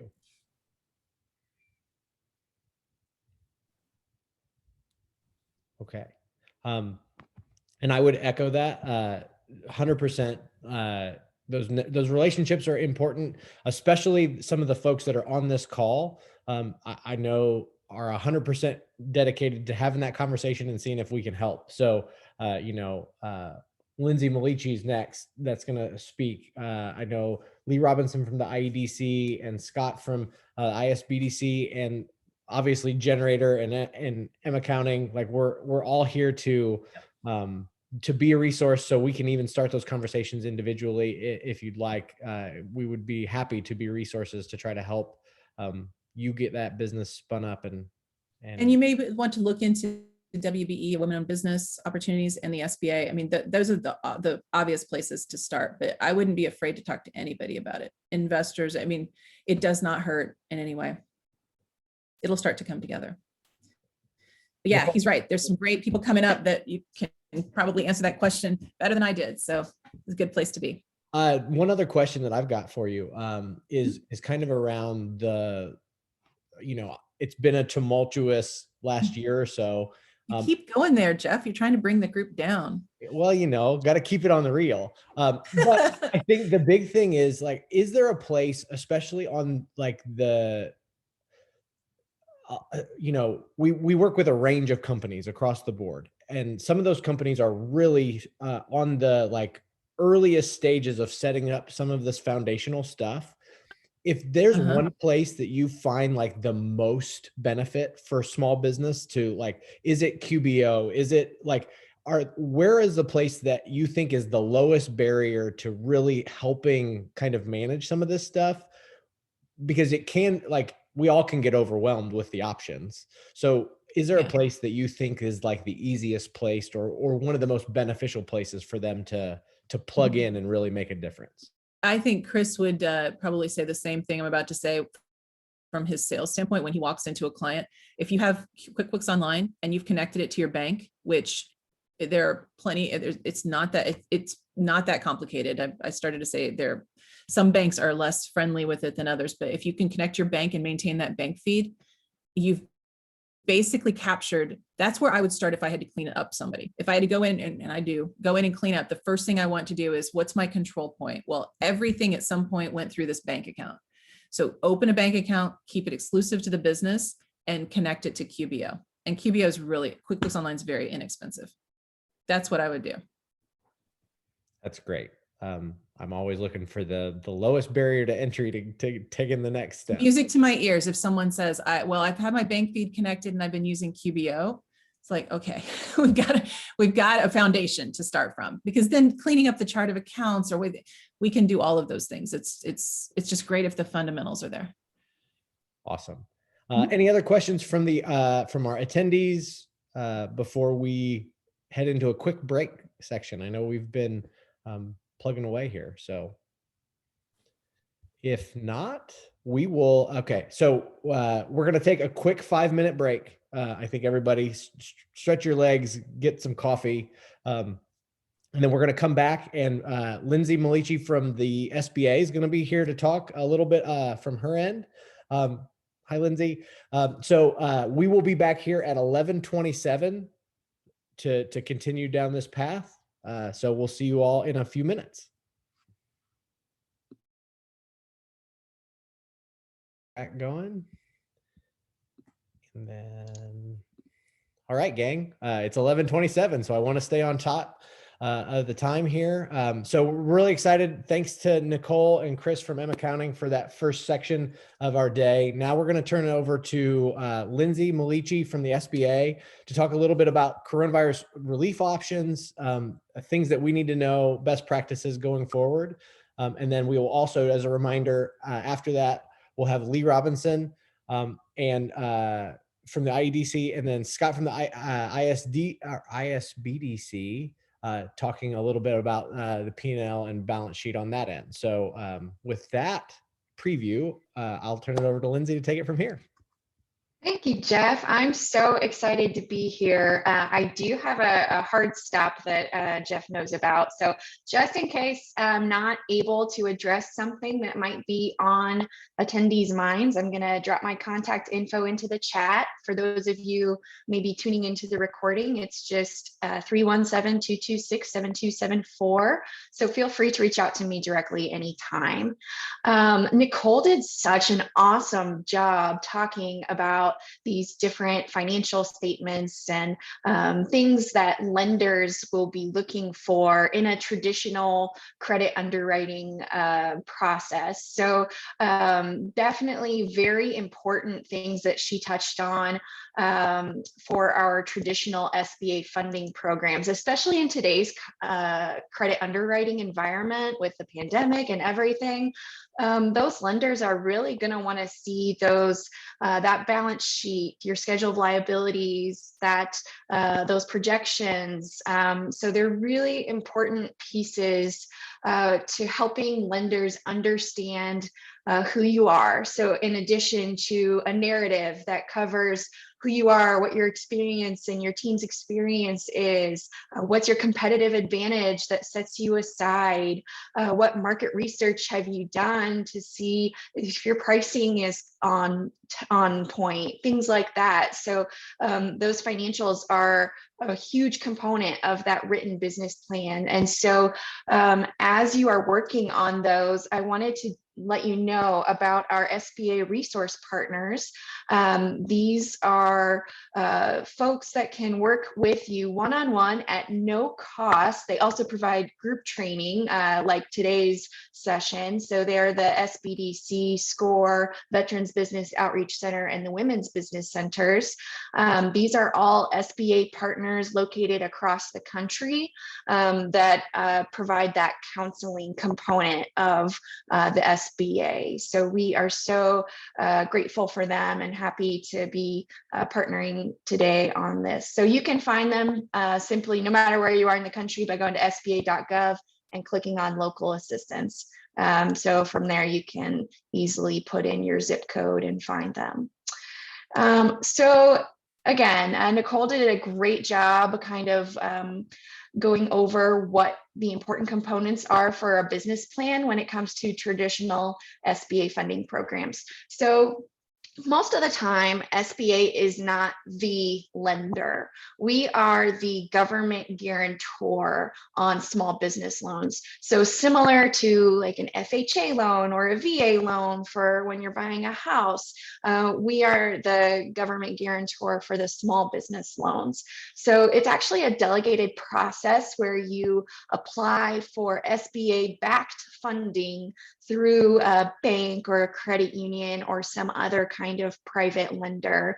And sometimes if there's a component of your business plan, or maybe you're just too new for the lender to be comfortable with going the traditional route, they might come to SBA to seek the government guarantee so that just in case anything goes wrong, they've got assurance that part of that loan that they are able to give you will be covered by the government.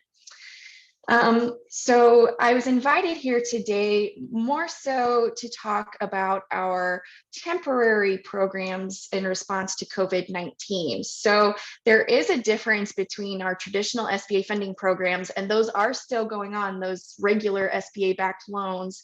And we are seeing an uptick in people wanting to start businesses because some of them have been laid off because of the pandemic, or some of them just realize, hey, life's short, I better do this now. So we are seeing a lot of interest still in people starting new businesses or growing their businesses, or some people working in industries that are booming right now, like a lot of businesses in like home improvement sector or different areas are doing okay through this, whereas restaurants and hotels are on a different slope. So, but long story short, yes, we have the traditional programs that are still available, and our resource partners can help you prepare that for that conversation with those lenders.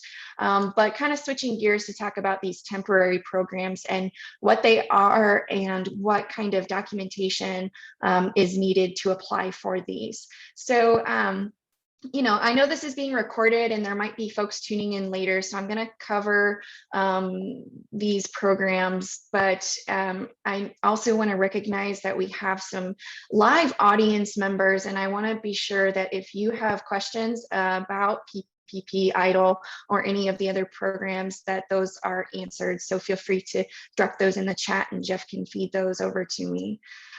So starting off, there are some like smaller programs, but I'm gonna focus mostly on PPP and EIDL.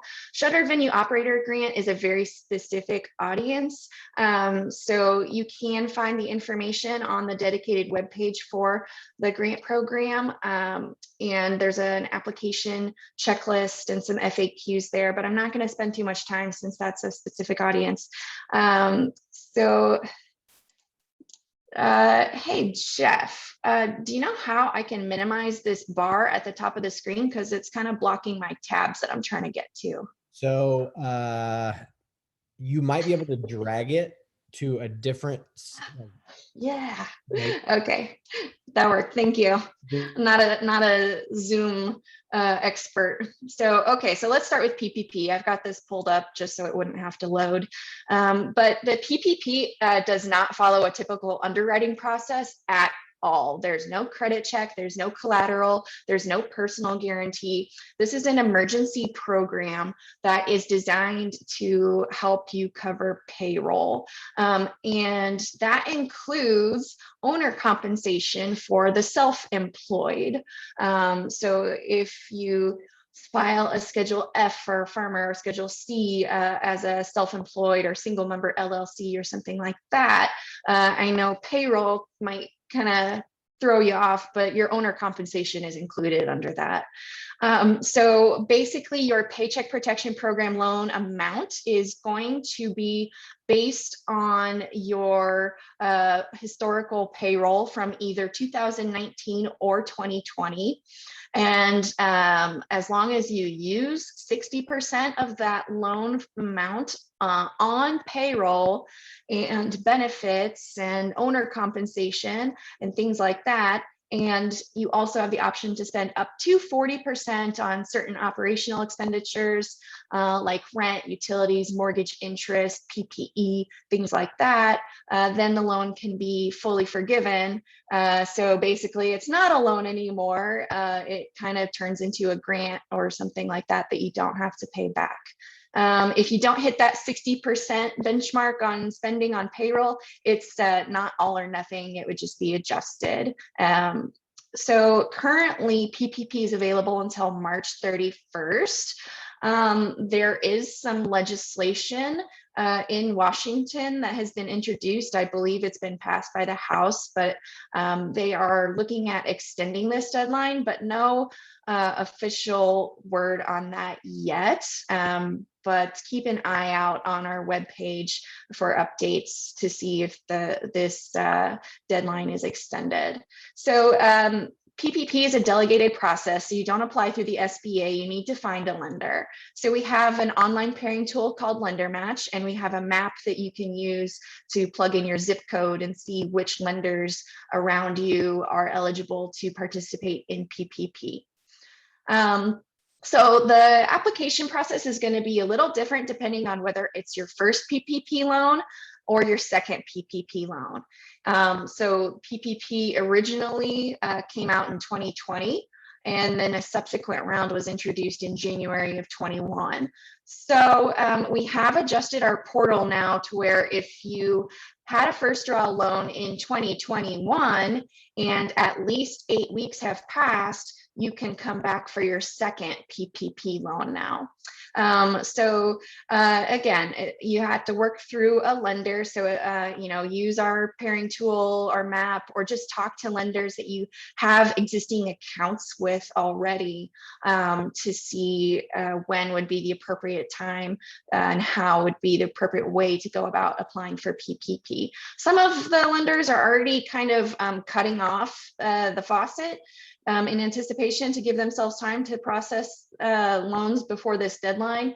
So it's going to depend on the lender. But again, we're kind of anticipating that deadline might get extended. So I'll start here with the first draw. So the eligibility requirements are a little different for first draw and second draw. First draw is more open than the second draw loan. So basically any kind of business, as well as 501c, whatever nonprofits, can apply for PPP. So there are application forms here. There's an application form that's for all different kinds of businesses. And then there's this newer version, excuse me, that is just for Schedule C filers. So I'll just open the general application form here briefly so you can see it. So you check what kind of business you are, and depending on what kind of business you are, that is going to determine what we consider to be your average monthly payroll, which I'll get into those calculations shortly. But as you can see, it's a pretty brief application, nothing too intensive. We've got some optional demographic data, which we would love for you to fill out to help us see how well or how not well we are reaching certain audiences. But it is optional. You're going to need to make certifications regarding whether or not you are going through bankruptcies, whether you've defaulted on federal backed loans, whether you're under indictment, all of that fun stuff. We have some additional information and instructions down below that kind of mirror the how to calculate document I'll show you. Some more certifications that you have to make, so just give those a read through. So it will be revised because this latest American Rescue Plan has rescinded this particular requirement that says you can't get a shuttered venue grant and a PPP loan. So this will be updated shortly to reflect that, yes, you can apply for a PPP loan. And if you get a shuttered venue grant later on, your PPP loan would just be deducted from your shuttered venue grant amount. So that you're not drawing from both programs, essentially. Like you can get both, but they're not exactly stackable. So that's really it for the application. The Schedule C application, which, all right, go back this way. I closed myself out. The Schedule C application is also a very brief application. And these applications we have on our website are just a preview for you. So please don't, you can download these and fill them out to help you prepare, but you're really going to need to touch base with your lender to see how they want you to submit these applications. Some of them might have like an online application version or a portal where you upload documents or something like that. So these are just for your information as a preview. So this one is just for the Schedule C filers. You can select which one is applicable to you. And Schedule C filers used to base their loan amount on net profit, line 31 on the Schedule C, but the Biden-Harris administration decided to change that to allow you to use your line 7, which is your gross income on your Schedule C. So that's the big difference there. So we have, again, the application's free to preview. We have some frequently asked questions. But this document is going to be the most helpful for you in determining your loan amount. And it's called aptly How to Calculate First Draw PPP Loan Amounts. I'm not going to open this one because I want to jump over to the second draw loan because there are some additional considerations that would apply here. So second draw PPP loan is essentially the same eligibility criteria for first draw PPP loans, but it is a little more narrow. So you have to have no more than 300 employees and need to be able to demonstrate a 25% revenue reduction, excuse me, in order to qualify for this second draw PPP loan. It's going to be for most businesses, again, based on 2.5 times your average monthly payroll, except for those in the accommodation and food services sector. They are allowed to account for 3.5 times their average monthly payroll. So the application form are very similar. So I'm not going to open these, but you can reference them on our website if you'd like to. But at this point, I wanted to go ahead and open this How to Calculate Loan Amount and Revenue Reduction document. So this is very similar to the first draw PPP loan document for how to, but it includes how to calculate that 25% revenue reduction. So you're going to be looking at gross receipts, which, as you can read, is generally all revenue in whatever form, and as well as things that you would not need to include. So give that a good read.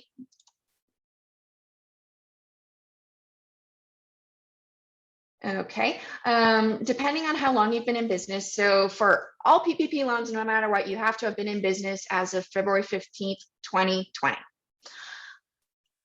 So if you were in business as of then, that's fine. But if you weren't in business for all of 2019, there are some options here for how to compare quarters to get to your revenue reduction.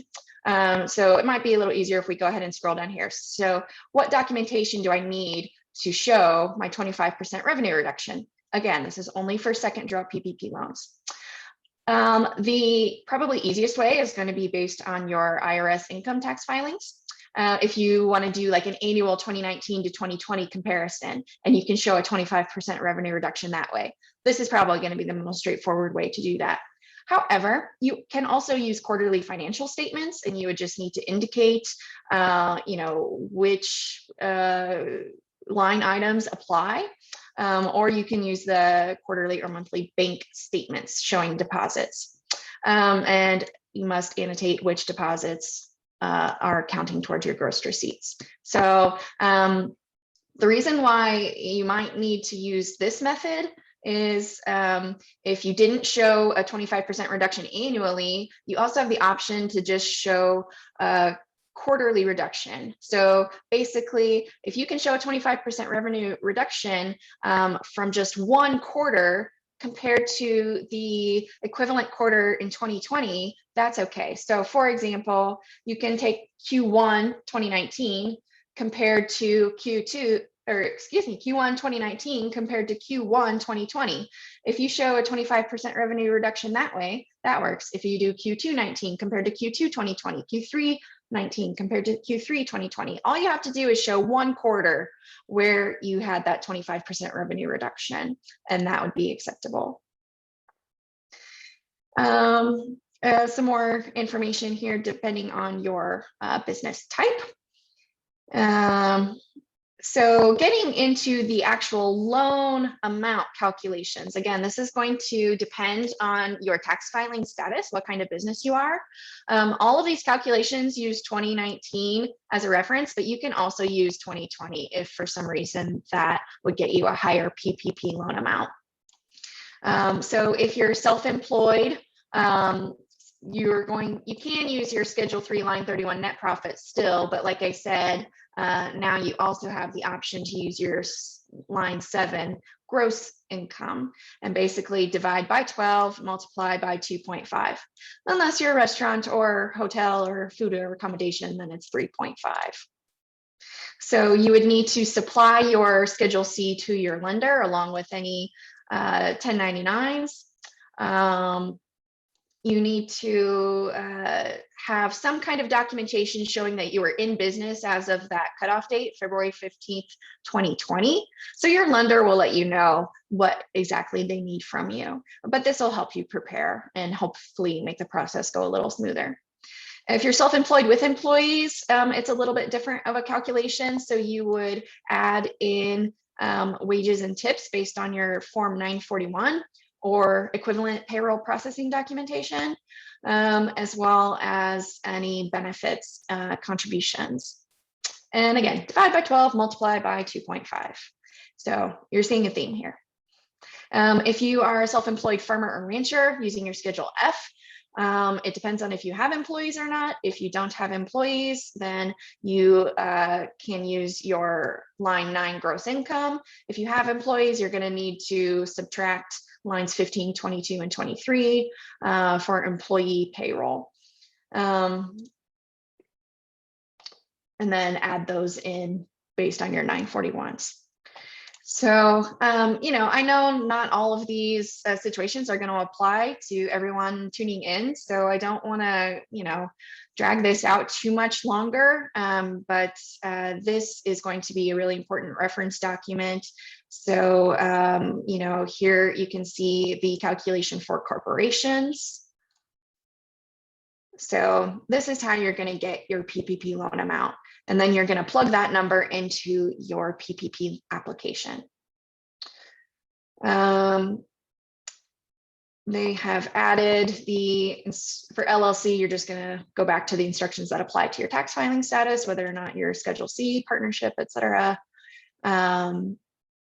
They have added in the new calculation for self-employed Schedule C filers down here toward the bottom. So just, take a look at this document and apply whichever situation applies to your business. Are there any questions on PPP before I switch to the disaster loan? And I'll only take a few minutes talking about that. Nothing in the chat box so far. Okay, I think at this point, probably a lot of people have applied for PPP. I think just changing the calculation for self-employed individuals maybe increased the amount of applications coming from self-employed at this point. Yeah, so I think a lot of people hopefully have already gotten in their PPP applications. But if not, happy to answer questions. So economic injury disaster loans are, unlike PPP loans, this is not a forgivable loan. There is a certain level of credit underwriting that goes into the disaster loans, but nothing to the extent of our traditional SBA loan programs. But basically the disaster loan, or EIDL, economic injury disaster loan, EIDL, as you'll hear it commonly referred to, is intended to cover 6 months of working capital. So those operating expenses that Nicole was talking about. So it's a very streamlined online application. We do have some frequently asked questions. I just want to open this up to show you a particular part, which is reasons for denial, so that you can have that reference. So I've been declined. What could be the reasons? There is a credit check. So it might be having to do with your credit history, unverifiable information, which could mean a lot of things depending on your business. So if there is some kind of unverifiable information, SBA will let you know what that is and request the suitable documentation from you. So there might be a little bit of back and forth between applicants and the SBA. You must be a U.S. citizen or a qualified legal permanent resident. No temporary visas or anything like that. You have to have an eligible business activity, nothing illegal or certain other ineligible categories that we have. You need to substantiate economic injury. So basically, they're going to be looking at your tax returns from 2019 and calculating 6 months of working capital based on your 2019 tax returns. They will want to see what is called an IRS form 4506T, which basically is you giving us permission to get your tax transcripts from the IRS. So those are some of the main reasons. But it's a very easy online application. However, I do want to point some things out to you. So there are different categories you can choose from, whether you're a business or a nonprofit. I'm just going to pick one. I'm going to certify all of these things from an eligibility standpoint. So you can see it's very basic, legal name, trade name, tax ID number, some different information, gross revenues for the 12 months prior to the date of the disaster. So you have to have been in business as of January 31st, 2020 to apply for a disaster loan. And you can only apply for one. It's not like PPP where you can come back a second time, unfortunately. But a lot of people get caught up on this cost of goods sold, COGS. If you don't understand that, please work with our resource partners at the SBDC or, check with a consulting firm like Nicole's to make sure you understand that. Because if you don't fill out this particular field correctly, it could result in a denial and bog down your application. So if you are denied, you have an opportunity to come back and request reconsideration. But obviously, we'd like to avoid that process if at all possible. So shuttered venue, here's the landing page. If you just go to sba.gov, you can easily navigate to the coronavirus relief options and find information on this grant program if it's applicable to you. There's also the restaurant grant coming out, but we don't have any information on that yet. So the best thing to do if you want to stay up to date on SBA programs is to sign up for our e-newsletter. Just drop in your email and zip code and hit subscribe. That way you get all the updated information. And, it's a pandemic and things tend to be changing all the time. So I definitely recommend whenever you're ready to apply for one of these programs to check our website so that you are basing your decisions on the most recent information. Here's the number for our office, 317-226-72. If you would like to reach out to me or any of my colleagues here at the SBA Indiana District Office. So we're not processing any of these loans. So again, PPP, work with your lender. Disaster loans are processed through our disaster office. So be sure to work with the customer service and loan officers out of that department. But always happy to answer general questions or direct you if you'd like to reach out to us. So thank you for having me. It's been nice being here, and feel free to reach out with any questions. Lindsay, that was fantastic. And thanks for going through that. So one quick question just from, listening to all of that, especially early in the pandemic, but I mean, it still hasn't changed. There was a lot of kind of overwhelmingness, I think, in it. If you were to try to just boil it down, would you say that really everybody should be looking at first the PPP side if they're looking at one of these programs, and then EIDL, or like how would you kind of help somebody guide through like what should they be actually looking at first? Well, I would be hesitant to make a blanket recommendation because everybody's circumstances are different. However, some things that might affect a business owner's decision is timing. So like I said, currently the PPP deadline is March 31st. We think it'll be extended, but not officially yet. Whereas the disaster loan deadline has been pushed out to December 31st, 2021. So just from an application standpoint, there are differences there. Also, they're similar but different purposes. So the disaster loan is 6 months of operational expenses. So please don't use your disaster loan to expand your building or buy equipment. That's not what this loan is used for. And in case of an audit, you want to make sure that you are spending the funds accordingly. So working capital. 6 months of working capital for disaster loan, whereas PPP, as the name implies, is designed to cover payroll. Again, that includes owner's compensation for those self-employed folks and partners. So, you know, if you can get both, that's fine. You can't use funds from PPP and funds from disaster to cover the same payroll period. So PPP is going to have a covered period of anywhere between 8 to 24 weeks. It's up to the applicant. So you have between 8 and 24 weeks to spend your PPP money. So it might make more sense to spend your PPP first, since you have more time with EIDL, but those are business decisions that the owner has to make. That's good. And let me echo, Lindsay's not giving any blanket advice. One-to-one. Reach out to your either SBA, the office, or your lender if you're looking at the PPP. Those are the things to do there. So with that, I know Lindsay's got a hard stop, so I want to make sure that we're on top of that. So thank you, Lindsay. Your contact info is in the chat. So please reach out if you have any additional questions for Lindsay. And thanks for being here.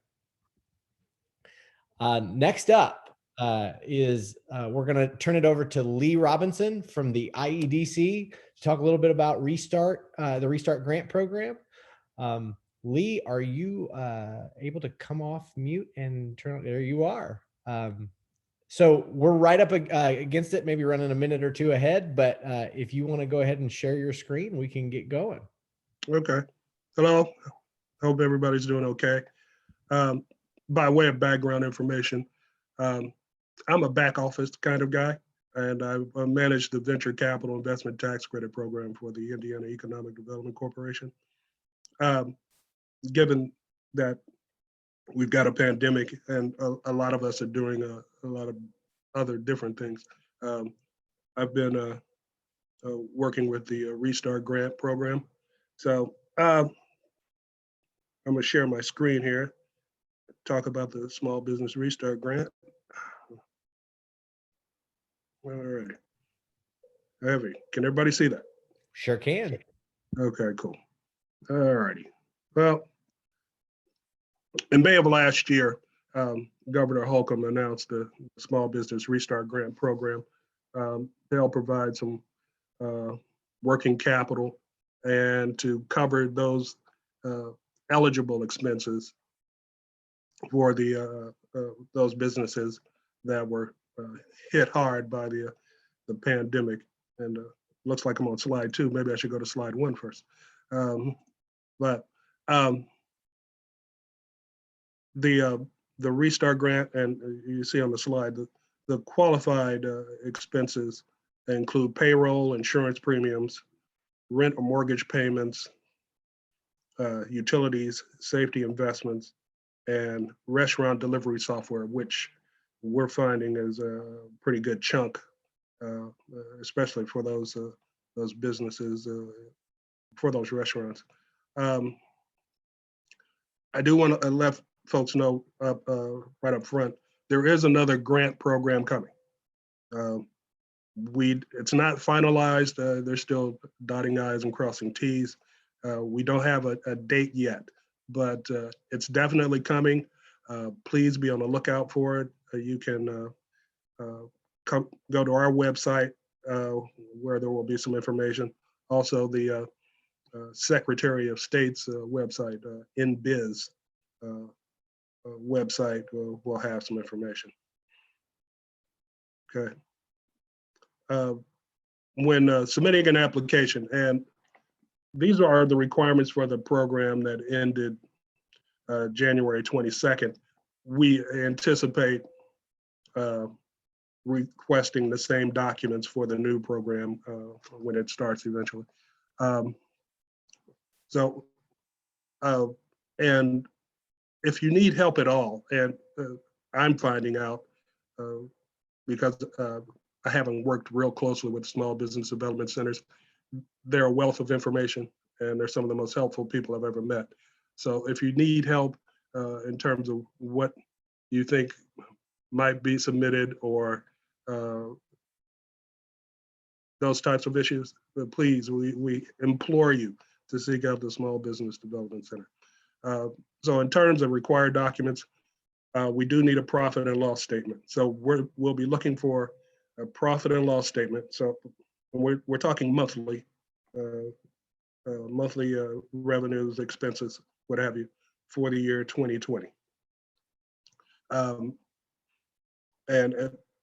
the Small Business Development Center has a very good template. If you contact their office, I'm sure they'll send you a template for the profit and loss statement. We highly recommend that you use that, and as opposed to creating one on your own. IRS Form W-9. This is kind of a no-brainer, but yeah, by all means, we'll require that. The 2019 tax return. The first program, which ended January 22nd, we required that businesses be in operation by October 1 of 2019. And again, the final details are not hashed out relative to the new program, but we fully expect that to still be the case. So by this stage, we're talking about, we're in 2021, every business should have filed their 2019 tax return by now. So, and when we say required documents, if any of these are not provided, if for some reason they're not submitted, we will not be able to process a grant application. So it's, but for any one of these being omitted, the grant application will not be processed. And again, if you have any questions regarding what you think you might need to submit, contact the Small Business Development Center in your area.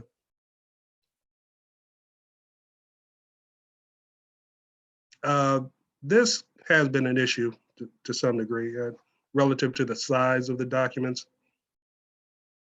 And I think we all know photos take up a lot of space, eat up a lot of file size. If you can at all, maximize your file space so that you can submit at up to 10 files. Try to maximize those your file space and submit that into some kind of logical format. It helps us in terms of being able to move through and process the application quickly.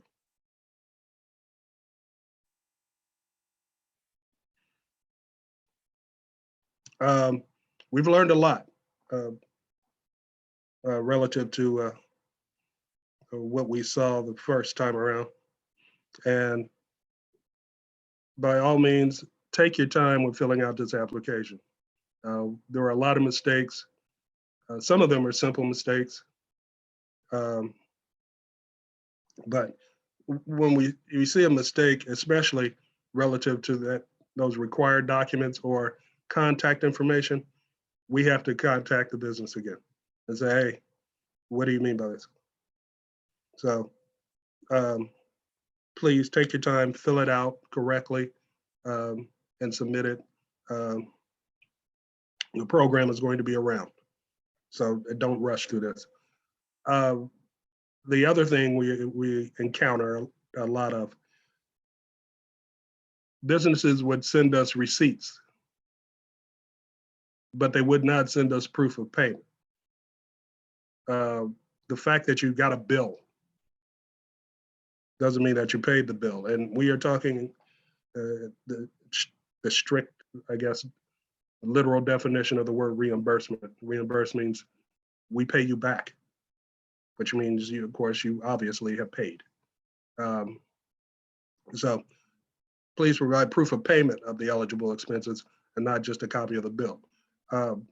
One exception to that would be utility bills, because with most utility bills, you can see that the previous month was paid or not, or how much was paid, and we can work with that. But please provide proof of payment. Incorrect banking information, and this definitely, and this, well, it applies in all instances, but when we're ready to reimburse you, these funds are going to be wire transferred. I don't know how many instances we encountered where we had bad routing numbers or bad checking account numbers. And folks are calling us saying, hey, you said I was approved, where's my payment? Turned out the banking information was wrong. So please pay close attention to that. And the other, on the last bullet point here, we have to get kind of granular. And when I mentioned I'm a back office guy, so I'm with the accountants, and my background's finance. And we're going to look at the profit and loss statement, and we're going to compare it to your tax return.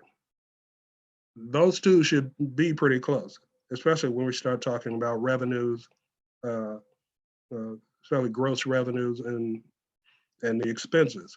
And if there's a serious deviation, we're going to ask why. So if your tax return doesn't match your profit and loss, you may want to reach out to the Small Business Development Center, and maybe they can help you and point you in the right direction, assuming you're not working with a CPA. But yeah, by all means, though, that type of information is real important. And we not only do we get audited internally, probably State Board of Accounts may be auditing this one, as opposed to the U.S. Treasury, which will audit the previous program. So be on the lookout and watch for any updates. Again, the additional information about the program, once it opens, it'll be on InBiz. On our website, we'll have information. As soon as we can find out something, we'll announce it to the world and let folks know that the application process is open. So, yeah, keep your heads up by all means. These are tough times, we know, and we'll try to process applications as quickly as possible. I think that's about it, but hey, if you have any questions, please, now or later, so reach out.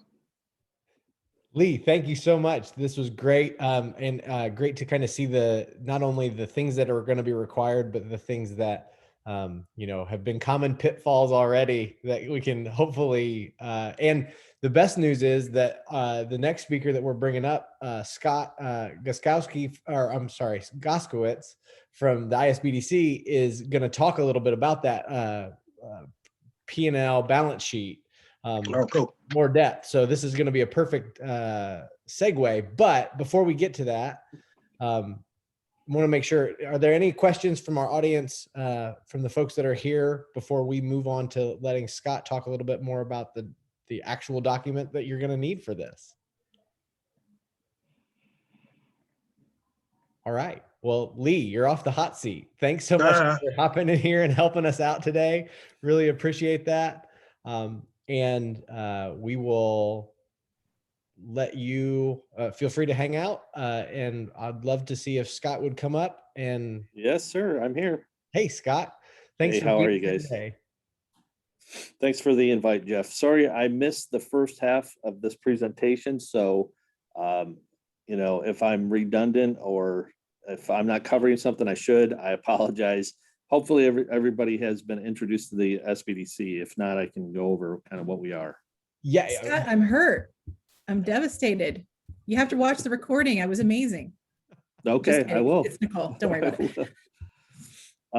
Scott, yeah, if you want to start with a quick high level and then hop into your deck. Sure. Yeah, absolutely. Sure. Absolutely. So the Indiana Small Business Development Center is actually kind of a jointly funded entity that's funded partially through the Small Business Administration, which we had a great presentation from, and then through the IEDC, which another great presentation. I did see those too. And there we go. Hopefully the video's in now. Okay. And through local entities like the universities throughout the state. So we're in a throughout the state of Indiana, and we're in just about every county where we have some kind of resource in every county. We're located in different municipals though, and we're hosted by universities. So I'm actually hosted by Purdue University in Fort Wayne, but all three of those kind of entities come together so that when we meet with our clientele, there's no cost or charge to them. And the goal or kind of the mission of what we do is to provide consulting advisory to help businesses either sustain themselves, start up, or grow. And obviously during the pandemic, there's been a lot of consulting and advisory done around trying to sustain sustain a business. So what I would say is that, as you saw, the SBA's programs, the PPP, EIDL, they're all well-oiled programs now. And for the most part, much of the help that people receive are from their own financial institutions when they need help, because they're kind of the intake process. But we are kind of a catch-all for areas that maybe people have questions and still can't get answers to. And we're just a resource to help in any way we can with the PPP, EIDL. What kind of works out well with Lee's presentation is I'm going to talk about more about the Restart Grant and how we help with that, and kind of give people an overview of how that template that is used towards the application process to show a 12-month history of income and loss, how we work with people and kind of cover that so people have an idea how to use it if they want to get it from us, or if they want a copy of it, or, most importantly, I want to stress we're here to help during that process of applying for the Restart Grant. So I'll just go into that. Any questions on what I just said? Not right now, it looks like. All right, good deal. So I'm going to share my screen here. And I need to figure out how to get to. Here we go. So that is the template. And first, I'm just going to go through a quick presentation PowerPoint here to talk about, what it is and how the numbers are put in. But primarily it's for people, a lot of times it's for the smaller organizations who maybe don't do books or don't have an accounting platform like QuickBooks where they don't keep their own P&L statements. Again, if you keep your own P&L statements, you're not going to need this, but again, we're here to help through the application process. This would be set up primarily to help like the LLC, single owners, the Schedule C filers. And so there is a fillable income statement. I'm going to jump back to it real quick, and I'm going to escape and jump back into it. So this is what it kind of looks like. It's basically a 12-month history, and I know we had an accountant talk about income statements, so forth, from what I understand. But I'm just going to go through this in detail to say how we coach our people to fill it out and how we help them fill it out. So to begin with, again, it requires that application for the Restart Grant requires a 12-month breakdown of income and losses. And it can be done primarily by using tax return information that the business has submitted. Now, what's going to be unique is not everybody's going to have their taxes done by the time this new round opens up, but hopefully, most people will. And if they don't, there's going to have to be some due diligence and some kind of just good old-fashioned moxie to get some numbers together. But a lot of it's just right off your tax returns. Ideally, you're going to have some understanding of the seasonality of your business related to sales and expenses, because what you're doing is you're breaking everything out month to month on an income statement. So you're showing your revenue month to month, which means that hopefully you understand April is slower than June, or April's, a bigger month than June, and you have more revenue, and you can break those out based on the seasonality. And that also ties into your operating expenses. If salaries are down in one month versus another, that's information you like to have on hand. We talked about the cost of goods sold, or I'm sorry, I think Lindsay brought up cost of goods sold, or someone did. It might have been Lindsay. So just for reference, cost of goods sold is the cost of supplying whatever it is you're supplying in retrospect to the sales price, the material cost to the sales price. So for example, my spreadsheet will be based on a guy who sells pens, but if a guy has a business that sells custom pens and high-end pens, the cost of goods sold for pens would be the material cost to either make the pen or the price he paid to buy the pen versus what the sales price is. So if he buys a pen for $10 and sells it for $20, the cost of goods sold in that situation is 50%. And I see a typo here, and I apologize. Fix that. So what does it cost you in product and materials? That's just a quick down and dirty for it. The 12 months on the spreadsheet need to add up to what your tax return, that was well said by Lee. I mean, again, what they don't want, is a submission that shows that, your revenue is way lower than your tax return, or there's a big difference between what your costs were or your cost of goods sold. So we work hard on making sure that the stuff matches when we work with our clients. In some cases, you may not be able to do seasonality, and you may not know, how one month differed from the next. Well, you're still going to have to come up with some format to say, to the best of your knowledge, hey, they averaged out or whatever. So if you don't know the seasonality, averages can be used, but seasonality and the true cost associated with any given month really need to be on the template. Side notes when filling it out, most single owners, and again, filling out the template, most single owners won't show any type of payroll on a income statement. So you wouldn't put payroll on that. Now, if you're filing under an S Corp status, you would show payroll, but most Schedule C, you don't actually show payroll. Depreciation is another expense that you kind of have to do it equally each month. Interest expense, because it won't break out interest on that spreadsheet in a way that will show, less interest paid over time. You're going to have to break it out equally.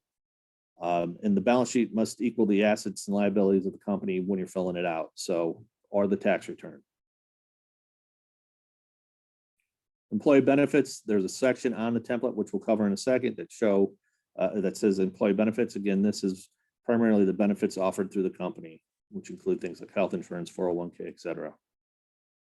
So we're going to jump into Chucky's Pens financials here. Just for reference, Chucky's a seasonal business, has more sales mid-year. His cost of sales is 25%, which is the same as cost of goods sold. It's just another term. Chucky is a single owner LLC and doesn't take a paycheck. So he takes distributions, so he doesn't have payroll on it. So opening up Chucky's Pens, as we see, Chucky just sells one product, pens. So we have our revenue listed above, and our seasonality here, a little higher in month 4 through month, I believe, 8, 9, and then it goes down, it dips down. So this number, 168, is the total revenue for the year, obviously, and that needs to match the tax return. Product sales, cost of sales, which is the same as cost of goods sold, would be what Chucky paid for his pens when he bought them. So he, or if he manufactured them. In this case, it was 25% of whatever the revenue is. So just doing the math, you can see 42 is 1/4 of 168,000 in revenue. As we go down here, we just start listing out the monthly operating expenses. Chucky has some employees. He's paying some payroll taxes. He doesn't have workers' comp insurance right now. Chucky doesn't need it. And he isn't offering any employee benefits. But again, we have a total for our total salaries and wages. Further down here, we just have more general business expenses. Chucky spends $300 a month on advertising across the board. He has credit card fees, and as sales click up and increase over a period of time, his credit card fees go up. So we're recording that accurately. So it shows a total credit card fee charge. Postage and handling is straight across the board. We have rent on equipment, and then we have some other things here listed: supply, telephone, etc. Chucky has a small commercial loan, which he makes a payment of, and this would be the interest expense only. You don't show principal amounts on income statements. So this is what Chucky pays in interest. And again, because we can't do it as it decreases over a period of time, we're just going to have to use an average of what he paid over that 12-month period. And then we have our net operating income, and it shows Chucky's a pretty profitable business and probably wouldn't need the restart grant, but who knows, maybe Chucky does still. A balance sheet, again, we're just going off of the tax returns. We're going off based on what the tax returns reported, or currently how the business sits, but this would be something like your bank account totals. Chucky has a small accounts receivable, so he's waiting on some money to from some people that he sold to. This is Chucky's inventory, and then he has a little bit of equipment that he uses. Down below again, accounts liabilities, accounts payable. He owes a little money out there. He has a commercial loan. And then over the course of time, retained earnings, as you've probably learned through the other presentation from the accountant, retained earnings is kind of a catch-all for profit and loss over a period of time. Chucky's made money. The big thing about this is we work with our clients to make sure they understand that on a balance sheet, total assets need to equal total liabilities and equity. And yeah, so the goal behind that is to help people who aren't financially necessarily in a position to drop a P&L in an application or don't work with an accountant. And we're here to help as much as we possibly can. I'm going to quit sharing here. Maybe if I can get back. I don't know how to quit sharing here. I got you. Got me? Thank you. So yeah, I just, again, to say the point that the SBDCs are pretty much throughout the state. If you go to the ISBDC website, you'll see our locations and the offices that are connected to those different counties, and we're here to help. And thank you for inviting me. Scott, thank you for being here. Super helpful and a perfect bookend to how we started with mAccounting, talking through those business best practices. Everybody, we're kind of at the end of our programming for the day. Are there any, I want to give one last second here. Are there any other questions that we can answer? I know Nicole and Chris from mAccounting are still here. Scott's here. Any questions we can answer before we move on? All right. Well, one thing I can say, I can speak for everybody that was on the call, Scott, Nicole, Chris from mAccounting, Lindsay from the SBA, and Lee from the IEDC. We all want to be a resource for you. So if there are places that we can help, please reach out to us. The SBDC is a great resource. mAccounting, obviously Generator. We want to be helpful during this obvious challenging time. As Nicole said, I was bringing it down earlier. The challenge of getting through and being resilient through this COVID pandemic is so important, and the support that we can offer, we want to be there and in the corner to help your business. So if there are any things that we can do, please reach out. I know this video is also recorded, so if you're watching this after the fact, please reach out to us. We're happy to help with that. And other than that, I think we are done for the day.